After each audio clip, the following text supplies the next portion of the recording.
why they call it Feel Good Mex. Zambrero, Tarrogin, 60 Seymour Street in Tarrogin, available for a limited time only. A quick break, the first quarter action coming up after the break. What does it sound like to win?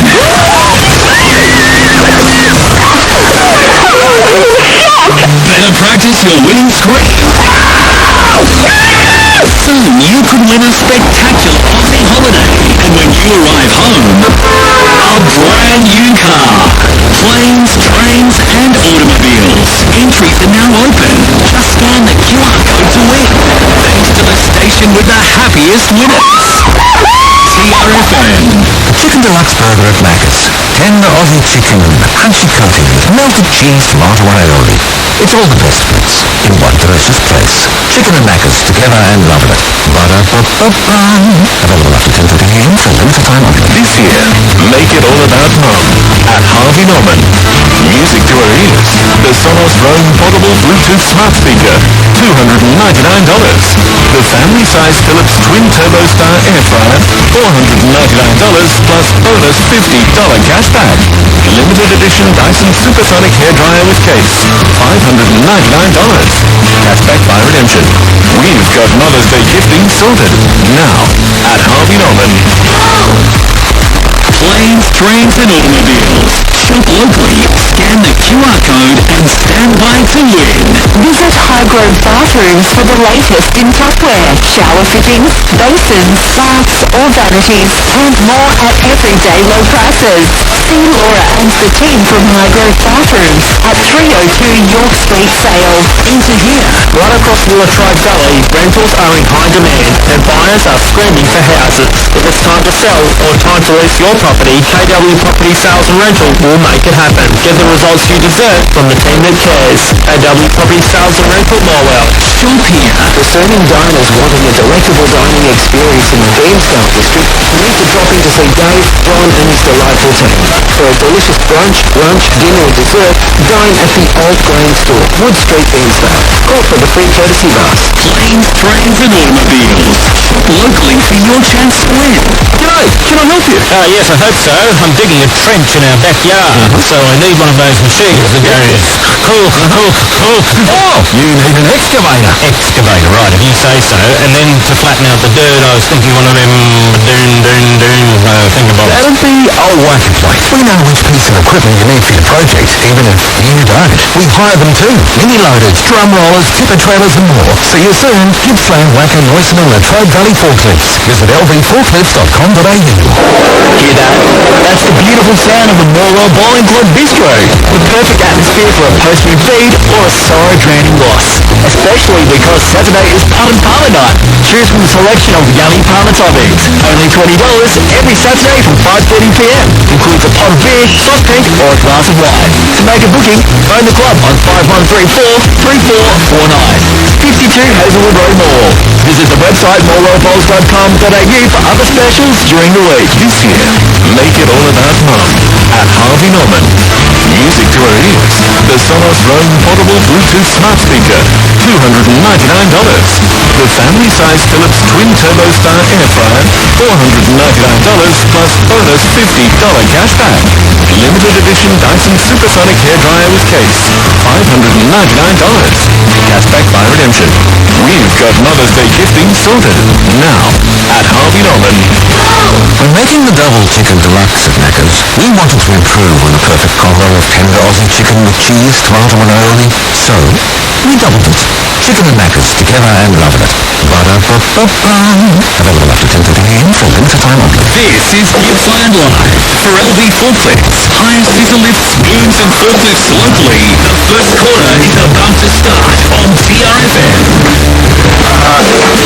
Yes, a very good afternoon. Welcome to the Mapfra Showgrounds. It is round 4 of the Linter Energy Gippsland League. Great to have your company. It is the Eagles taking on the Magpies, and it doesn't matter where these two sides are on the ladder. You'll be absolutely guaranteed it's going to be a physical, tough encounter, and we're looking forward to this big clash. Of course, Mapfra side looks a hell of a lot different than what it did 12 months ago. They're fitter, they're stronger, and they can move the footy at pace and give their forwards every single chance. The Magpies, well, they're getting close to full strength. They've got Brad Desson back into the side. We'll touch on the ins in a moment. They've got some really classy players coming back into this side. And of course, they had their first win of the season last week, looking to go 2 in a row to kickstart their campaign for season 2022. My name's Darryl Cooling. Great to have your company on TRFM right across Gippsland and the Valley. Joining me this afternoon, my co-caller is back. He's my good friend Rob Popplestone. Poppy, good afternoon to you. G'day Gippsland, g'day Scud. Yeah, nice afternoon for it. Really a dash of rain overnight, softened up the surface somewhat, but apart from the wind, I don't think there's any excuse for not seeing some good footy today. And I know that both sides, as they do in their warm-up routines, start to get a bit of a feel for what the wind's going to do as they go forward, and both sides look pretty comfortable out there at the moment. Look, if you line these two sides up, I think we're in for a really close encounter. I don't think there's a standout today at all. No, we're looking forward to an absolute belter. We're going to get our tips in a moment. Of course, special comments this afternoon, making his debut. He is from the Sale Football Netball Club. His name's Scotty Pearce. I put in a request to get Daisy Pearce, and we ended up with Scotty. Scotty, very good afternoon to you. Quite happy with Scotty, to be honest. Absolutely, and welcome aboard. Of course, those who were listening in our pre-game show, he's got away to a very, very nice start. Scotty, great to have part of the team. Great to be here. Some of your big ins in today's game: Martin, McLaren, Pendlebury, McLinden, Desson, and Harry Ronke for his first senior game. Yes, very excited for young Harry Ronke. Known him since under 10, so he'll go quite well. Tell us a little bit about him. What sort of player is he? For his size, he's actually got a great set of hands and can take a nice sleep. So I suspect he'll be just sort of rotate through that forward line. Can't see him going in the middle, but we'll soon see. Okay. And of course, number one statsman in the business is Paul Carter. He's to my right. He helps me out each and every Saturday afternoon. Paul, good afternoon to you. Good afternoon, Darryl and listeners. And that stat I was going to come up with you. These two teams, since my records go back to 1901, have competed 287 times. They've drawn 3 matches. The other 284 games, 142 wins apiece. Wow, really? There you go. Wow. And this game has just got a little bit more importance added to it as well. Let's get quick tips over to you, Poppy. Well, just based on those stats, draw. Yeah. I actually like a feel of a draw all of a sudden. I didn't think too much would separate them, so as ridiculous as that is, I think you get about 50 to 1. Absolutely. Normally, so I'm going to put $5 on it. All right, Scotty. Get responsibility. This will be good, Scotty. Oh, how far Sale? Nice close game, but Sale by thousands. Paul Carter. Well, I'm not going to go through all the quarter-by-quarter ladders that I do, but it should be a close game after half-time, but I expect Sale to draw away after the half-time break. All right, well, I'm going to go to Mappa. I think they just look a little bit different than what they did last year, and I like what I've seen the first couple of weeks. I'm going to go to Mappa by about 10 points. I've got Sale 24. All right, thank you very much for that, Paul Carter. First quarter is about to get underway here. Of course, Daniel Bedgood not playing this afternoon. He looks like he's helping the boys out. It's the first game as well to Ryan Auld for the Mafra Football Netball Club as well. A couple of first gamers today. Yeah, throwing him straight in the deep end though, aren't they? First game and straight into the ruck, is it? Yeah, it looks exactly like that. We thought that Will Fleming might play on the ruck. He's going to the bench. He's going to start on the bench, Big Fleming. And you're exactly right. They've got all that will start in the middle of the ground. The ruckman for Sale will be Dane McGuinness in there as well. It's good to see the coach in there as well, because I thought he might have been injured. We might get touch on that a little bit later on with Scotty, but Jack Johnson's in the middle. Of course, Ed Carr's in there. I can see Butcher in there as well for the Eagles. Allison looks to be standing next to Butcher at the moment. And the umpire just is about to get things underway. It is the first quarter for LV Forklifts. It's McGuinness up against Auld. And hand on it first will be McGuinness. Lang tried to come through, but Carr grabbed it and then put it on his boot. Got it to centre-half forward. No mark there to Pendlebury, although he got ripped off and he won the free kick at centre-half back. Does Pendlebury. He looks to go to that far side. We do know there's a little bit of water out on that far side of the ground as Carr got it and gave it back to Renoy. He kicked it out wide, looking for a teammate in Grosvenor out there. Now he can gather it. Youngster from Mafra comes inboard. Got it towards Brunt. They went backwards to go forward. The kick goes in the Butcher direction. That's John. Handled over the top to the teammate in challenge. Play on to the umpire. Allison was there for the Magpies. scutters it, spins out of a little bit of a tackle. Now he's got a little bit of time, sold some candy nicely, and the inside 45 kicks beautiful to Lang. He does too. Lang out of side, right half, back flank for the Magpies. The visitors today go inside looking for the corridor, finding a teammate and doing it nicely. Whitehill's got a couple of options, grandstand side. The Magpies kicking to the left of your radio, and they do it nicely. They threaten forward 50, but cut off by Hudson Holmes. A nice mark in front of his direct opponent. Eases the pressure for just a moment as Holmes looks towards that outer side. We somewhat expected that side to take a lot of the play, but on this occasion it's going to be Grevena that takes the mark. Still on half-back flank. He goes along the line. Can he find a teammate? He can't. Some quick, good hands there by Maffra. Nicely done it was. Brunt. He tries to dance around one, can't. Both are beaten by the boundary, and good pressure it was too by McGuinness to force that issue, so there'll be a boundary throwing left half forward flank, and Maffra into attack. No scores yet. And very interesting, this contest between Jack Leslie and John Butcher, a couple of AFL boys, so we're going head-to-head. Will be a great one to watch throughout the afternoon. The boundary throw occurred and nothing really happened. We have a stoppage on the far side of the ground. And as always, Shannon Lang is one of the last ones up, as was Allison and Carr. So McGuinness will do the ruck duties. At the front spot, tapped it down nicely. Working hard at crowd level though. Ball's not going anywhere. And the umpire said, let's do it again. 2 minutes into this first quarter. No score. It is all thanks to LV Forklifts this afternoon. Forklifts is a lift, excavators and more. See Rob Richard and the team from LV Forklifts as the Magpies get out of this one from the half-back line. They come inboard over the top of Laverty's head. Got some numbers back, but good work by Maxwell. Taking the legs out there was Martin. The umpire said play on. Quickly picked up by Holmes. His nice little kick found a teammate. This is challenged. And he goes down the wing in front, but this is a nice one by Leslie. This time it's Will. Didn't quite take the mark that he may have taken, and challenge was coming back the other way. He tried to crash his way through, and the umpire said that's holding the footy. And the free kick will go in the way of Ethan Dyer, who squares it up to Pendlebury. He does. Dyer gives ground, finds that player Pendlebury. His neat little left foot normally finds a teammate. He does on this occasion, as you'd expect. Whitehill, that player, been busy early minutes of this first quarter. Changed direction, keep possession. Centre half back they go, nicely done. Finds Thacker. Oh, slips, and that's probably going to happen a little bit today, as Pearcey pointed out prior to the game. Got a piece there. It's pretty wet underfoot. Right half forward flank it is at the moment, and sail into attack with some good body work. Means that there's no room for plays to move it again. All beaten by the boundary. Around about right half forward flank. Sail into attack, no score. A few minutes gone.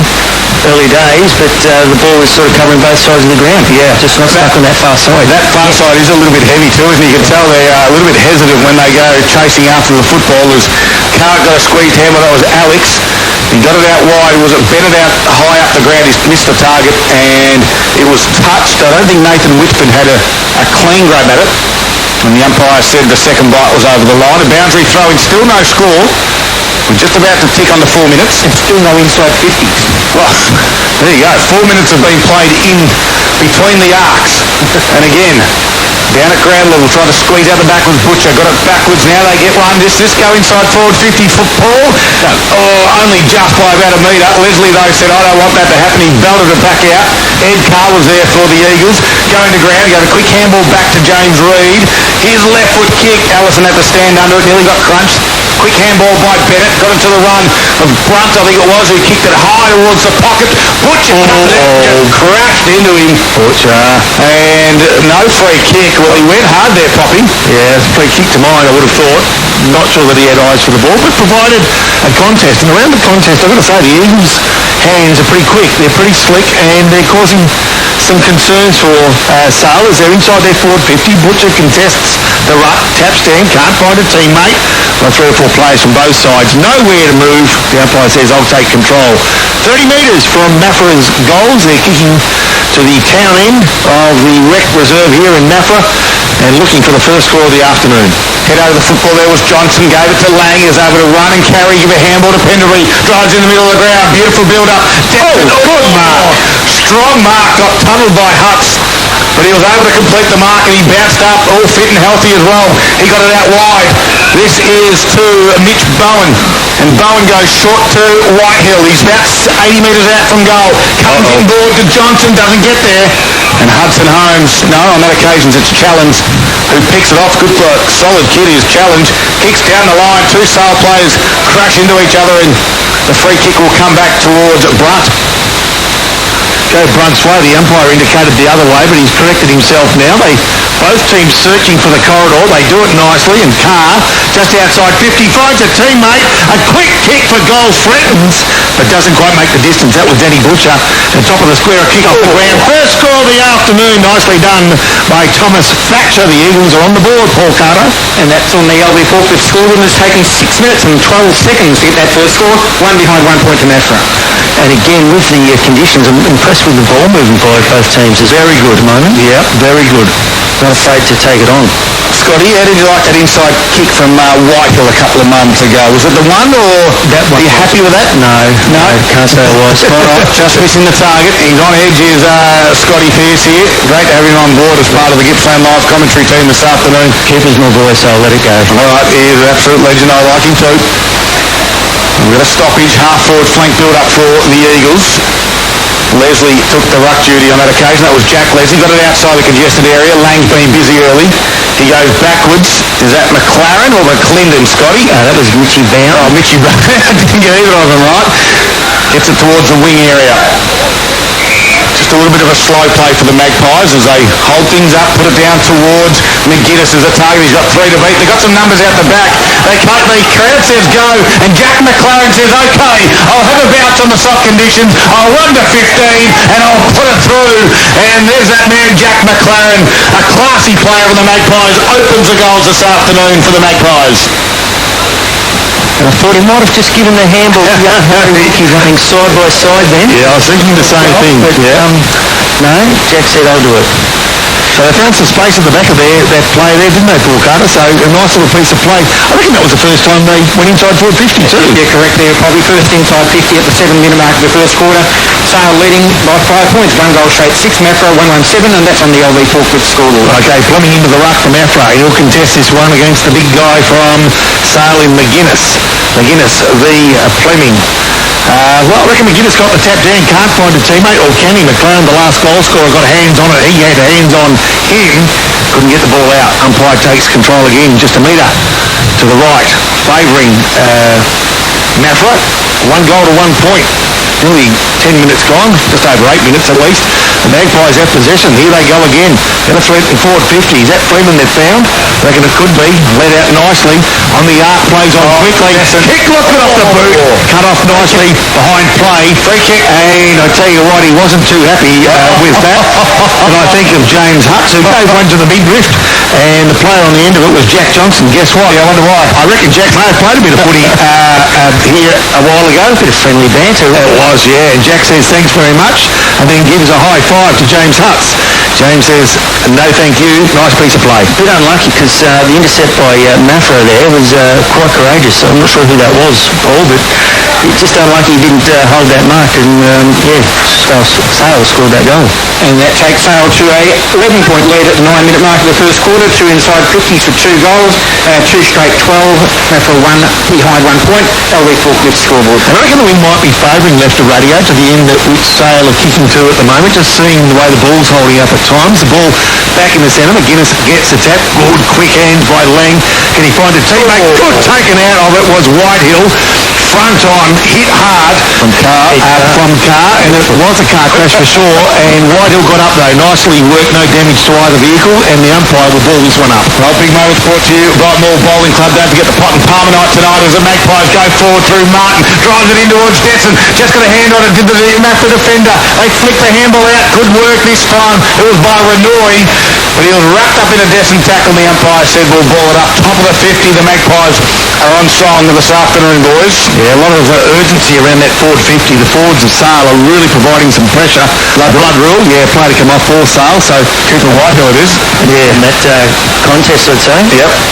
Yeah, it was head on, the airbags went off and all, so it was a good old contact as Allison comes back on to replace the injured Whitehill, and he'll make his way to the contest. The ball will be thrown up on the arc of forward 50, Sale into attack, and they're leading 2 goals to 1 behind. And we've played just over 10 minutes of this first quarter. McGuinness with some good body work. Got it to Allison. His kick was partially smothered. Carr grabbed it from the defensive 50 and barreled it towards the wing. Some open space. Leslie and Pendlebury and Butcher. Some great AFL names right there. The ball goes to ground and it just bobbles out in the back now to Pendlebury. Does roll the handball inboard. This is to Will Leslie. Over the top to Allison. Back to Leslie again. The 1-2 handball was nice. Kick down the line to Jack Johnson. Just over his head. And Reid will say thank you very much. We'll see it over for a boundary throw-in. You can just see how they're struggling to move through that section of the pocket over there on the left-hand side, can't you? Yeah, you can indeed. And I tell you what, I haven't seen Jack Johnson look so enthusiastic for a little bit of time too. Yep. He's lifting to the occasion. Let's see how long he can keep that tempo up. Free kick in the ruck contest. It'll go Maffra's way for a hold. So we'll go the way of Fleming, a big body. Hard to get around from McGuinness. So he tried to, McGuinness that is, and did so illegally. So from defensive 50, Maffra go along the outer side towards the wing. Butcher's the target. Got hands to it, couldn't take the mark down. At ground level, the Magpies in numbers will get first opportunity. Run over the ball, lose their footing in the play. Nicely done by Lang. Handball at McGuinness, that's clever. Feeds it off nicely McLaren. He gives ground and they go inside the corridor and had an opportunity. Play on's the call and the pressure is eased, albeit momentarily. I reckon that's Butcher. Centre half back that gets the touch. Can he find a man? He can, and that man has been pretty busy in the challenge in his first quarter. He handballs, keeps possession, puts his teammate under pressure in Renoy. The left foot kick sloppy, but it will fall to the advantage of a teammate, and Channing dances around. Nice blind turn, falls in the arms of Anderson, goes inside forward 50. Thank you very much, good work. Mitchie Bennett, right side of the ground for a left footer, got the opportunity to bring the Eagles' first major of the afternoon. Great work there, Poppy. It was frantic. Maffra got it inside forward 50 nicely. And we know Bennett is a sharpshooter. Probably a good side to be on for a left footer too. Yeah, it certainly is. Could see the effect of any breeze on this kick too. We've got a good angle on that. 25 metres out. 45-degree angle, maybe even worse. Bennett. That familiar skip. Skips to the left, skips to the right, left foot in, right foot out, kicks for goal, goes across the face, minor score. Well, that breeze, wasn't it, Scotty? Just going from that right to left down that bottom end, or the city end at this Maffra ground? Yes, probably, what does BT say, a little bit of left to right? Yep. And it's a second behind to Maffra. They're 2 behind 2 points. Maffra say 2 goals paid 12. They'll be forfeit score, 13 minutes played. Pendlebury drives it straight down the middle. This is going to work. Johnson got one over the back. There's no one in forward 50. So he said, I'll just kick it into some open space. And he said, go get it. And this guy has some wheels. It's Blake Lane. He gathers it, spins around. He's got a little bit of time. Gives it back to McLaren. Goes inboard. Nicely done. McClendon dropped the mark that he should have taken. And the Eagles, well, Reid's handball was smothered and he had to jump on the top of McLaren. Young Harry Ronke with that smother. There it is. So Ronke's working hard inside his forward 50 and we've got to stop him. So the Eagles are under enormous pressure after the long kick from Pendlebury. The margin sits at 10 points in favour of the Magpies. Little tap down. Here's Lang bursting from the stoppage. Gives a handball back to Martin. Left foot shot on goal. Hits the upright. And it's a minor score. LV forklift scoreboard this afternoon. Hire Equipment and Solutions. 33 Stratton Drive, Inverelgin. 213. Sale lead by 11 points over Maffra. 2 behind 2 points. So it's a heavy press in the corridor for Sale at the moment. The player with the ball is Hudson Holmes. Usually uses it okay. That's pretty sloppy going towards the outer side. And Maffra from defensive 50 go towards the outer side. Guess what? That's poor. Out of bounds on the full. Just past the intersection of forward 50 for Sale and boundary. They'll bring the ball back into play, Magpies. There's a few bodies in that forward 50, so it'll be hard to find a man. So he kicks to within the corridor, 30 metres out from the goals. Ball falls to the ground. Who's going to be first player there? I reckon it could be Maffra's Geishan, Liston Geishan. Kicks still inside the defensive 50 for Maffra, and I reckon the umpire will have to take control of this, and he does, as Tom Jolly and Jack McLaren are the last players to make their way to the feet, or to their feet, after fighting hard for the ball. So McGuinness, do the ruck duties up against Fleming. In the front spot there is McGuinness, tapped it down. Oh, crashed his way through. Surely that's a free kick. And the umpire says no, but Lang was the one who came through at 100 mile an hour, got driven into the ground. No free kick was given. The ball up will happen again. The Car boys certainly play it tough, and that's the way they like it.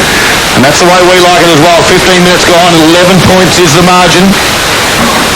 And another stoppage right on the top of the 50. Bit of a stalemate here at the moment. You can just see what the wind's doing to that ball with the umpire just throwing it up 3 times in a row. Yeah, and outside now there's some hard work being done around the ball. There's a lot of hard work being done away from the ball as the contest starts to get physical. Mafra, kick out from defensive 50 across the half-back line. Drop what he should have taken, and all of a sudden Ellison opens up the door for his teammate Ian Barron. Bound goes inside forward 50 again. Hudson Holmes cuts it off nicely, puts himself in the positions he should as a good defender, reads the play well, eases the pressure momentarily. Scotty, just a pronunciation correction. Is it Bound? Bound, all right. We'll get that right this afternoon. It is, of course, Gippsland Live on Terra FM right across Gippsland and the Valley. We've got a jumper change number. Cooper Whitehill's now in number 54, guys. 54 for Cooper, obviously coming off of that blood rule, so a quick number change as they play on quickly do the Eagles. A quick handball over the top to Holmes, now to Carr, back to Holmes, doing great tackle.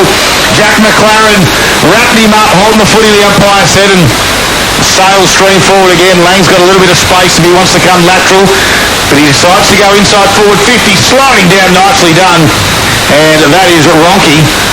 Outside 50 though for Harry, rolls around, right foot kick, top of the square that it goes. Freeman was the target, diving down at ground level. Not being able to take that. Was it Adams back there? Or so David Adams just sliding down to take the mark but couldn't quite complete it. And a ball up in a dangerous spot, top of the square for the Magpies. They lead it 11 points at the moment. They've had all the play in this first quarter. 17 minutes, first quarter. Adams this time, handball was a little bit too hot for his teammate. Hutt says, I'll gather it. Oh, well, he's given it away too high. Well, the fend-off was a pop, yeah, it was the fend-off too high, and so all of a sudden Shannon Lang gets a free kick for goal, albeit with the fence to his left and the boundary to his right. That gives you an indication of the angle. There is none. This could be a Zambrero goal with a contender, Poppy, if he puts it through. So you visualise this, he'll do what most AFL players do. He'll kick around the body rather than drop punt. He'll run inside, he runs inside, he kicks around the body, but he hits it too thick, and it goes across for a minor score. Again, for the Sale side, it's starting to put a few forward passages of play together. 2 straight goals. The Sale advantage at this stage, 2-2-14 to Mafford, 2 behind 2 points. Played just short of 18 minutes into this first quarter, and that's all on the LB Forklift scoreboard. Certainly the pressure the Sale boys putting on in that forward line, making it very difficult for Mafford to bring it out, and the ball just keeps going on that far side. Yeah, it certainly does. They've got the nice zone as well set up now for this kick-in, so nice and high. Dane McGuinness dominating the tap-outs at the moment. 12 hit-outs already in this quarter. And Fleming 3 and John Butcher 1. Well, there we go. They've got the ascendancy there in the middle of the ground. The kick from Holmes was a little bit short, allowed Sale to come in. Allison dived on the football, got driven into the ground, but the umpire said it's okay. We'll ball it up. Top of the 50. Big moments brought to you by the Morwell Bowling Club. Pot and Palmer night every Saturday night, 5:30, only $20. Poppy's heading there tonight for a couple. There's Carr, quick kick from the stoppage, but no one's back. It's got a little set up by the Magpies. Penderbury gave it to Laverty. It goes nicely to Martin. Right on the top of the 50, the man on the mark stands. Has Laverty got it in him, Piercy? Left footer. No. Get it on him too for a little bit. This is Martin, Muzzer. Oh, sorry, Martin. Kate Martin it is, sorry. I'm actually on him. Yeah, okay. I think he can do this. Well, his left foot kick in general play is one of the best in the competition. Scotty said he's getting on a little bit, but he's riser from 55, works it back from left to right. It's got the distance, I think. The umpire puts on a little bit of theatrics, comes back, and there's your Zambrero goal at a contender. Kane Martin gets Sale's third. You owe me for that one. I got him. He did well. Nice kick too. He needed every bit of 52 metres. He doubted himself. He sort of took the arc there, didn't he? Franklin. Yeah, he did the Lance Franklin arc, as you pointed out, Pearson, perfectly, and all of a sudden that margin's starting to get a concerning one, Paul. It is an 18-point margin at the 19-minute mark of the first quarter. LB Forklift scoreboard reading Sales 3-2-20, Maffra 2 behind, 2 points. All right, so Fleming needs to get first hands to the ball and get the Eagles forward. He really stopped, didn't he? He stopped and propped and tried to outsmart his opponent, but probably outsmarted himself on that occasion. Nicely done, McGuinness. Good hands and got some runners through on the end of it. Johnson, he'd love to put another one on the board. It's going to go close. Oh, my goodness. Zambrero could be up for 2 on the same afternoon. Nice goal. Nice play. Good work for the visiting side, the Magpies. And Jack Leslie took the centre bounce then. Yep. So obviously Dane McGuinness just having a spell on the bench, so thought maybe his brother might have rotated in there, but they've decided for Big Jack to go in there. And that takes Sale out to a 24-point lead, 20 minutes into the first quarter. LV Forklift scoreboard has Sale on 4-2-26, Mafra 2 behind 2 points. Tell you what, the Zambrero goal, they contend to just fire it up pretty quickly. Don't forget the new big burrito, so big it will crush any hunger. Double filling, double rice, available for a limited time at Zambrero Interrogatives. The Magpies look to go forward again from the stoppage. Channing, though, says we'll just hold things up and let's do this one again. 21 minutes has been all the Magpies, and Mafra really need to slow down and get a little bit of hands on the football. Tap there from Auld, got it going their way, but good numbers back. This time Whitford was the one up their half-back, kicked it towards half-forward. There was a contest and no one could really win it. Hudson Holmes, that is, in the front spot, kicked it off the ground, didn't go too far. A free kick should be paid, though, as Harry Anderson got tackled when he didn't have the football, and the umpire saw it and said he got the free kick at half-back. Yeah, I think this young Harry Ronke tackled Henry Anderson, a couple of schoolmates from gone by, and teammates, college teammates. There you go. So Anderson kicks towards the wing area. Big fly over the back, couldn't quite mark it there from the Eagles. Front and square, nicely done was Glenn of Magpies. They go backwards and now the handball lands in the hand of Allison, who kicked around his body in the front spot, Holmes. And he's been okay there for the Eagles. He's been one of the solid contributors for Gippsland Ozuzu, Poppy. He is indeed, Hudson Holmes. Apart from being caught just the once, only blemish, his foot skills have been okay. And on that occasion there, better than okay. Gets the 1-2. He's done it a couple of times today. Goes along the outer side, but guess what? Coughs one up and all of a sudden, Sale, who are under pressure, going to attack, and they're going to do it through Lang, who dances around one, handball to the advantage of his teammate, and from outside 50, the long kick from McClendon goes to the top of the square, where his teammate in Freeman fights hard for the ball. Can he keep it in? He can momentarily, until the boundary umpire says, I'll take a look at it myself, and he calls the ball back. So it's only 10 metres from Sale's goal. Sale leading 4-2-26, Mafra 2 behinds. And Sale wanting to add to that score before the quarter time siren goes. We've played 23 minutes or thereon, close to that. Bodies around the ball, 40 metres from Sale's goals. Now the umpire will assume control. Johnny McGuinness taking the rough duties inside forward 50, defensive 54, forward 50 for the Magpies. I'll get that right. It's pretty much spent a lot of the time in the Magpies forward half this game. In this first quarter, 23 minutes are gone in the first quarter. It's 24-point margin in favour of the Magpies. Johnson has got 2. No one's really going anywhere from the stoppage. And we'll do it again as Carr put on the tackle. Jack McLaren's been good as well for the Magpies. The umpire throws it back up. Back spot there was Auld. Comes to ground level. The flick handball was good. Laverty got it off to Allison. Got a little bit of space. Left foot kick goes high. Big fly will be from the big fellow, the small fellow, I should say, from McClendon. Couldn't quite mark it now. Renoy's under a little bit of pressure from Bone. Down. Sale boys have been very impressive. It's been good, hasn't it? Yeah. Going on here, boys. Yep. A little bit of argy-bargy. That could be a free kick. Kate Renoy just threw down Bone. Nothing there. to see. Nothing to see. Play on. Big tap there from McGuinness in the front spot. Quick handball to Lang. Wrapped up in a tackle. The umpire said you had no prior. I don't care. That's holding the ball. Well, I'll tell you what, I'm not sure where the prior was. No. Well, I suppose he had an opportunity before he got the ball, but once he got it, there wasn't much there. Holmes gets another touch, is it? And he goes towards the outer side. Probably one of Mafra's best players today. That's simply because the ball's been spending a lot of time in this first quarter in Sale's attack. So the ball out of play now. The boundary umpire will take control. It's the intersection of forward 50 for Sale and boundary line. 8 disposals, Hudson Holmes.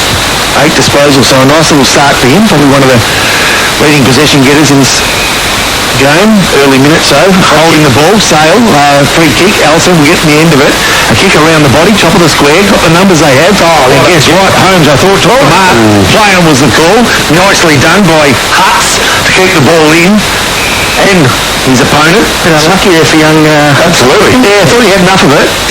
The ball 30 metres from Sale's goals, as we said, 4-2 they lead to Mafra's 2 behinds, first quarter.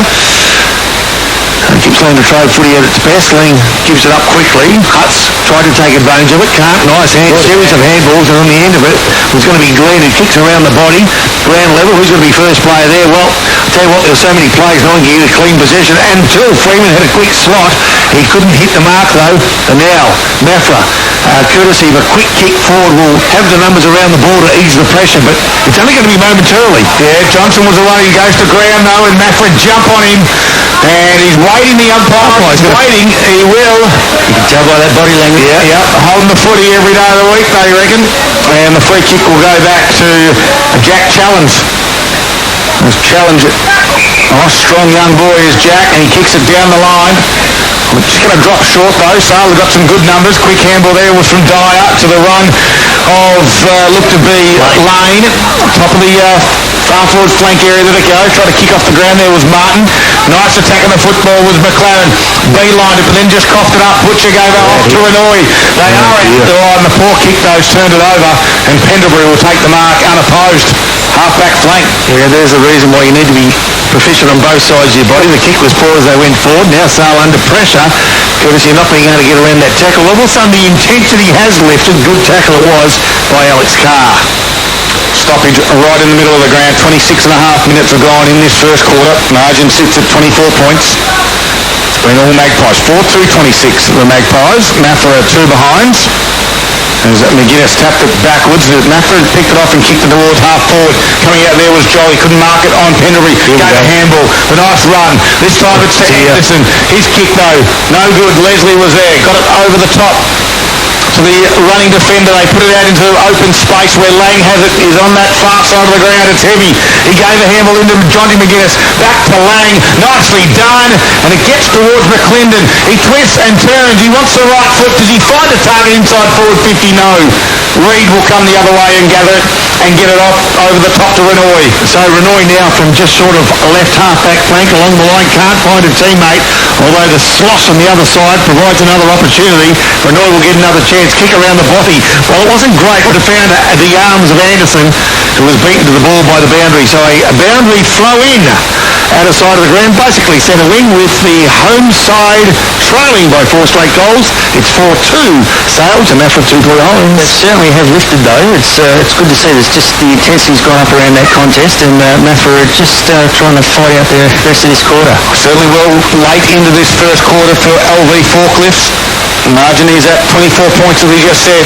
From the stoppage though, Allison was there, put it to the top of the 50s. A free kick hold will go against Ronke, and Mafra through Hudson Holmes. For Gippsland Ozuzu this afternoon, one of the better performers for the Eagles. Got it inboard to Bennett, who's on his half-back flank. Goes in towards Geeshan. They've got some open space now. They get it in there, and they do. Geeshan got out the run. Thomas Thatcher's the one. With one hand. Now he's still going with one hand, but the Magpies close.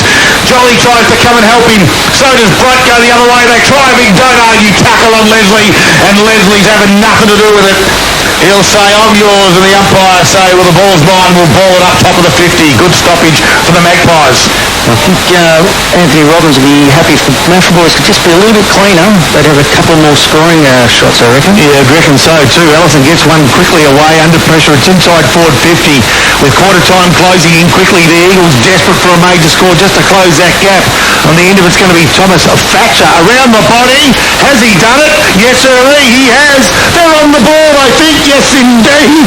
Your little beauty, the Eagles are back. They worked hard for it, but the main thing is they went through the big six, didn't it? It certainly did, and of course a Zambrero contender as well after he twist and turn. Good little goal by Thomas Thatcher for the Eagles. And it should give them a bit more confidence, because they definitely have lifted over those last couple of minutes. And that first goal has come at the 29-minute mark of the first quarter. LV Forklift scoreboard sees Mafra sitting on 1-2-8. They're trailing Sale by 18 points. Then Magpies 4-2-26. So we're probably 30 minutes away from getting a clearer picture of just what that wind looks like, because at this stage I think a goal against the breeze is maybe worth 2, but we'll have a better indication, as I say, at half-time. The ball thrown back up, and coming in nicely as he does, Ed Carr comes into a contest and takes 2 players in the ball and then gives that to the umpire, who has assumed control. Auld and McGuinness. I'll give it to McGuinness. Out the back there was McLaren. Goes to ground. Auld jumped on top of him, tries to tackle Lang. So strong in the contest, needs 2 Eagles to stop him. And the umpire will do it again. Make it 30 minutes now into this first quarter. It's been a long first quarter. So Mafra can't afford to give one up now. They've fought hard, as Piercy's pointed out, in the last 5 minutes. They've been rewarded, but that will have little if no effect if they can give one up in the dying seconds. Ball in the centre of the Mafra Recreation Reserve. They've got the numbers. A quick kick field, a forward by Ord. Can they find a play? They can. Can they make it two? Possibly. Danny Butcher to within 30 metres. I tell you what, front of the pack, I reckon it'd earn it. He's taken a mark against the odds. He's 4'4" against a 6'6" opponent, and he's ripped it down. I've made both of those heights up, but you get my theory. He looks smaller, and he's taken a good mark now. Ripped it out of his hand. He did, so it was a terrific mark, it really was. And now, it was a good mark by Sales Thacker. It was too, so Thacker will take this ball, and having looked at what Bennett did, he went to the right post, and I reckon he dragged it back beautifully, and all of a sudden, boys, we've got a game in our hands. Yeah, great little work, Piercy. A Sale man, was that a Sale mark, or which way are you going? No, I'm actually happy with that decision. Okay, yeah. All right, defender, should have done a little bit more. Mitchie Bennett got on the end of that one, and Paul Carter, margins now, well, it's back to 12. It's been halved in the last couple of minutes, hasn't it? Gone from 24 points to a 12-point margin in Sale's favour. 31 minutes into this first quarter. LB Forklift scoreboard sees Sale 4-2-26, leading Mafra 2-2-14. Well, we don't have the timekeepers in our box where we are at the moment, but I just want to check that they're still awake. It's gone 31 3/4 minutes. This first quarter as Carr tried to crash his way through, lost the football, and his brother Alex came in to help out. Now the Magpies go. Great work by Lang and Butcher, and Lang might be a little bit hurt, but he's tough as nails. He gets back up. Now there's a free kick going the way of Mafra, and they've got one down as well. So the free kick will be paid. I'm just trying to see who exactly that will be. It could be one of the Carr boys. I think it is. It might be Ed. And he's just taking a little bit of time to get up as well. 32.5 minutes gone now.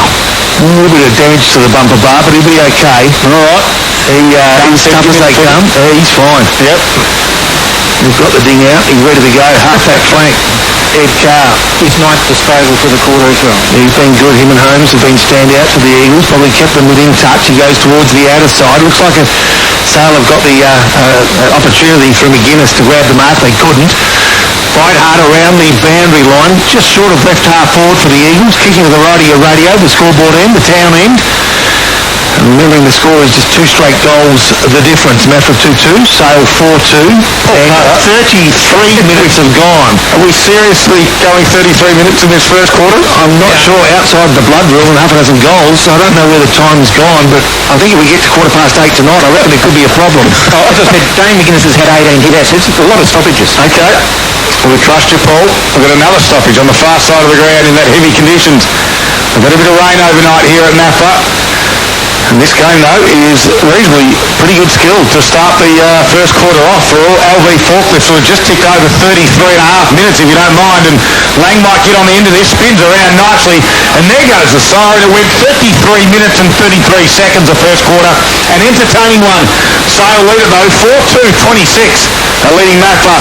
They fought back late in the first quarter. 2-2-14. The margin sits at 12 points. It's the first quarter all done for LV Forklifts. This is Gippsland Live on TRFM. A quick break. We've got the second quarter coming up after the break. It's all thanks to Harvey Norman Electrical Gippsland. Ladies and gents, this is the moment you've waited for. The random 20 countdown. The distance, I think. The umpire puts on a little bit of theatrics. Kane Martin gets Sale's third. Gippsland Live on TRFM. Welcome back. It is quarter time here at the Mafra Showground. It was Sale getting out of the blocks early. They kicked 4 goals straight, but Mafra just in that last 5 minutes of play just swung it back in, well, not in their favour, but certainly gave it a little bit competitive at quarter time. 12 points is the margin, 4-2-26. Mafra 2-2-14. Paul Carter with the key stats, thanks to Gippsland Ozuzi in that first quarter. Leading stat winners for Mafra, Hudson Holmes 9 disposals, as did Ed Carr also on 9. Cader Noy 6 and Alex Carr 5 are the leaders there. For Sale, Shannon Lang had 6 kicks and 8 handballs, 14 disposals for the quarter. Wow. Jaden Allison 10, 8 to Ryan Pendlebury, 7 to Jack McCorry, 6 to Kane Martin. Well, it was certainly Lang and Holmes at the other end for Mafra. There were a couple of good players for Gippsland Ozuzi. Yeah, I should press my button before I start to talk. It's only been 5 years. Look, there were some good passages of play from both sides, and from at various times throughout that first quarter. At some stages, Mafra started well, I thought. Sale were by far PC the better side for longer during that first quarter, but to credit of the home side, they showed a bit when they needed to. They fought back well and effectively just made the most of their opportunities right at the very end. I thought halfway through that quarter, Sale had a good half a dozen forward entries, but just kicking it up and hoping that big Desson or whoever would just take a mark. But Mafra defended quite well, so ran it out, and a 2-goal game. Certainly is, and it is a game on as well. Second quarter is about to get underway here at Mafra. Of course, a couple of early contenders for the Zambrero goal today. Don't forget the new big burrito. They have double filling, double rice. Of course, Martin and Johnson are contenders so far. This second quarter underway. Got tapped down there by Auld. Great little car working hard, dives on the football to Zed. Lang puts his head over the football as well to try and extract it out of somewhere. And the umpire said no one can do so. We'll ball it up. Have a secondary stoppage. Conditions are a little bit heavy. If you are just tuning in, had a little bit of rain overnight. They're starting to dry out a little bit. There's no splashes of water anymore, as it was in the under-18 game, but still a little bit heavy underfoot as Mafra through Auld wins it. Puts it towards that big gum tree here at Mafra. Close to the boundary line. Good body work there from the Eagles to kick around his body and keep it into play. But coming the other way, dropping the mark, was Whitford. Now we're under a little bit of pressure. Channing got it back out towards Blunt, who kicks it inside forward 50. Contest, runs onto this one. Butcher was the one. That was Danny. Got a handball away. Sailor up to the task of the defence. They dive on the football and push it back. Mafra's way. I think Thacker was the one who gave it away. Yeah, it's sloppy, I think. Just no need for coming at the end there. Yeah, and that's exactly what he did. That's perfectly said there, Piercy, because it was late and it was sloppy. And Bennett was on the bottom of the pack and he's still taking some deep breaths. Yeah, we'll see the goals in a minute and then he'll be happy. Exactly right. He loves the goal. He knows where they are. He already has one this afternoon. And it was a good one. This one, it was a tight angle in that first quarter. This one is directly in front. Kicking towards the netball court end of the ground as Bennett comes in. The margin sits at 12. He skips and then left foot and he puts it over the goal umpire Zed. And Mafra have started the second quarter like they finished the first. That's come at the 2-minute mark of the second quarter. The Gippsland Live scoreboard now sees Mafra sitting on 3-2-20. Margin just 6 points in Sale's favour. They're on 4-2-26. So unlike the first quarter, Piercy, I think we waited 6 minutes from memory for the first goal to kick. We've got one inside 60 seconds, so a nice little start. Maybe we've answered that question about the Breeze already. Yeah, so all of a sudden we've got a game in our hands on the scoreboard and in reality as well. Sale 4-2, as Paul Carter said, Mafra 3-3. Same amount of scoring shots. The visitors lead by 5 points as Old's starting to get his hands on the ball and getting some valuable touches. And Mafra, the urgency from Mafra is starting to be shown as Channing throws himself on the ball, and coming out with the ball was Ed Carr. Kick around the body, starts to threaten that forward 50. The race is on. Pace will win. Nice pace too. Not sure who that player was. Didn't pick it. Could have been Tom Jolly, I reckon. A kick around the body, but Sale are equal to the task at the moment, albeit momentarily as Thomas Glenn tries to keep the ball in. They called for it, Poppy. Yeah. The Mafra boys called for deliberate. The handball directly there. Scotty. I thought it might have been a throw. Okay. Either way. We'll take a throw in. Yeah. Throw in forward 50. Mafra into attack. And the back of the pack on that occasion was McGuinness. Can't get his hands on the ball. And Old makes sure that no player can. Holds 2 players in and the ball. Just outside forward 50, outer side of the ground. Basically right half forward flank. Mafra again into attack, as they have been for the opening minutes of this quarter. And they're getting in and under the contests as well and starting to really muscle in. And again, they cause the umpire, the field umpire, to take control. But whereas in the first quarter, Sale were getting quick hands around busy bodies, this time the intensity of Mafra is lifted just a tad. And again, they're keeping that ball in the contest. The umpire desperately wants to call no attempt. I'm not sure how we were supposed to, but there's one of those decisions that you just You sort of know it's coming, don't you? You do, yeah. It happens 2 or 3 times, and then the 4th one they let it go, and then they pay it. Yeah. And the player doesn't know it's coming because he can't see because he's underneath 4 other players. He got called to play on, got ran down from behind to the Mafra player there in chatting, and they turned it over. The Magpies had a chance, but then Lang coughed it up as well. So Carr now, as a result of that, will kick to the top of the square. Leslie. Good, strong mark, and it's been taken by Leslie, Jack type. Last line of defence. The Mafra goals just metres behind him. The Mafra side just points behind them. 1 goal, in fact, 3-2 to 4-2 as they go forward again inside forward 50. This one's off target, way off target, out of play on the full, and taking the free kick will be Jack Leslie for Sale. Certainly a nice barrel there. It was a pretty out on the full, and it just kept going and going, didn't it?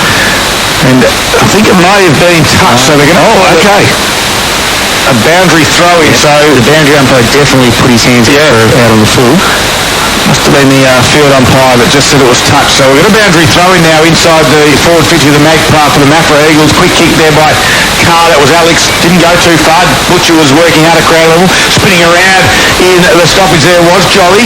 Comes back though the sail way. And it was Lang who gave it back to Leslie, who kicked it high out of his defensive 50.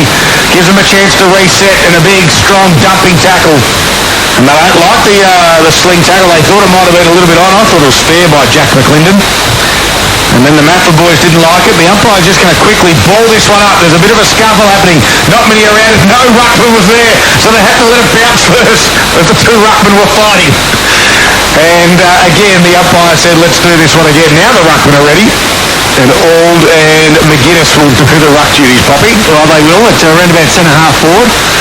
Mafra into attack, as they've been for the entirety of this second quarter. We've gone nearly 6 minutes now, and Sale have yet to get it past their half-forward line from memory, so Mafra definitely lifted up the dial. They're in the red zone at the moment and playing pretty good footy. It's a mirror image of Sale in the first quarter. Exactly right, Piercy, as they again go forward to the home side.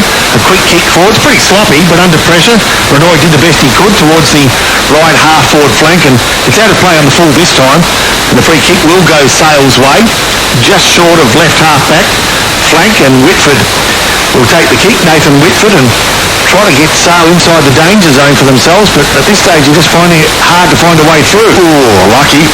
We've got lateral to Glenn. He goes backwards to Leslie, and they're right at the top of the goal square now is Jack Leslie. Chip inboard to Penderbury's dangerous, but he's up to it. Just got there in the nick of time. Penderbury squared it out to Thatcher. Thacker, that is, sorry. Thatcher plays for Mafra. That's Thatcher on the mark, yes. So Thacker and Thatcher. They kick it down the line to the Magpies. McGuinness, that was Jonty. Didn't mark it. Jack Johnson was there, though. Hammered over it up to Penderbury. One tackle with the strength. Oh, they come the other way. That's holding the footy under him. Thomas Glenn has to be. Oh, my goodness. Thomas Glenn tried to take on 2 of them. Bounced off one. Blunt says that should have been holding the ball. I think he was just about right. Well, I reckon he's 100% right. Left half forward flank. Mafra again continue to apply this really constant pressure. You'd think that Sale might bust again, but here they go. This is going to be their chance. A quick kick forward from Danny Butcher to the advantage of his teammate in Tom Jolly. Can he dance around his cart? And now it's Sale's Will Leslie from outside defensive 50, runs 20, kicks 25, probably going for the boundary, the safety of the boundary line, but it's been kept in play, has it? No, it hasn't. So a boundary throwing outside wing. Will Leslie?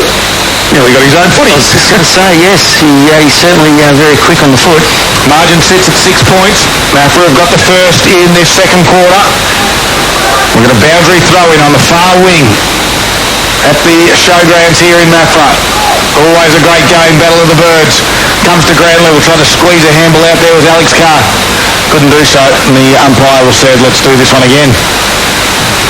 It'll be McGuinness and Fleming on that far side of the ground. Umpire throws it back up. McGuinness tried to tap it backward over his head. Channing was there. Got tackled straight away by Bowen. Down. Yep, every single time. Every single time. I apologise to the family. We'll get it right sooner or later. You'll be right. There's still 2 quarters to go. 6 point margin. Good little handball there from Allison. Gave it across to bone. Down. However, the kick was turned over and Adams has it on the half-back flank for Mafra. 9 minutes in, second quarter action, coming to live on TRFM as the target there was Pendlebury. He may have been moved, he's still down in that back half as Mafra go forward. There's Butcher on his own half-forward flank, just coughed up the football though. Allison grabbed it and then gave it to Leslie. Jack drives his foot in it, gets to centre half forward, it gets out the back. Kay Renoy's there. Shannon Lane can't get him, he's got some pace. Renoy just tumbles one towards the wing area. Here's Danny Butcher, he goes to ground, he's under a bit of pressure now. Geesham was there, has to pick and be clean. He does, he gave it to Renoy, he flicked it on to John Butcher. Tuck took on 1, 2, 3 tackles, lowered the head, and there's a free kick as Leslie came in strong on Butcher. And the free kick will go to Butcher. The two big boys, yep. And he plays on quickly. He wants to get it moving. Top of the square it goes. There's a bit of feeling in this one. Pendlebury back. And Pendlebury marks for the Magpies and goes short to Allison. Some good games, and I'll update you on some games going around mid-Gippsland shortly as well. Play on's the call. Allison under pressure in that defensive 50. They've been under pressure for the first 10 minutes.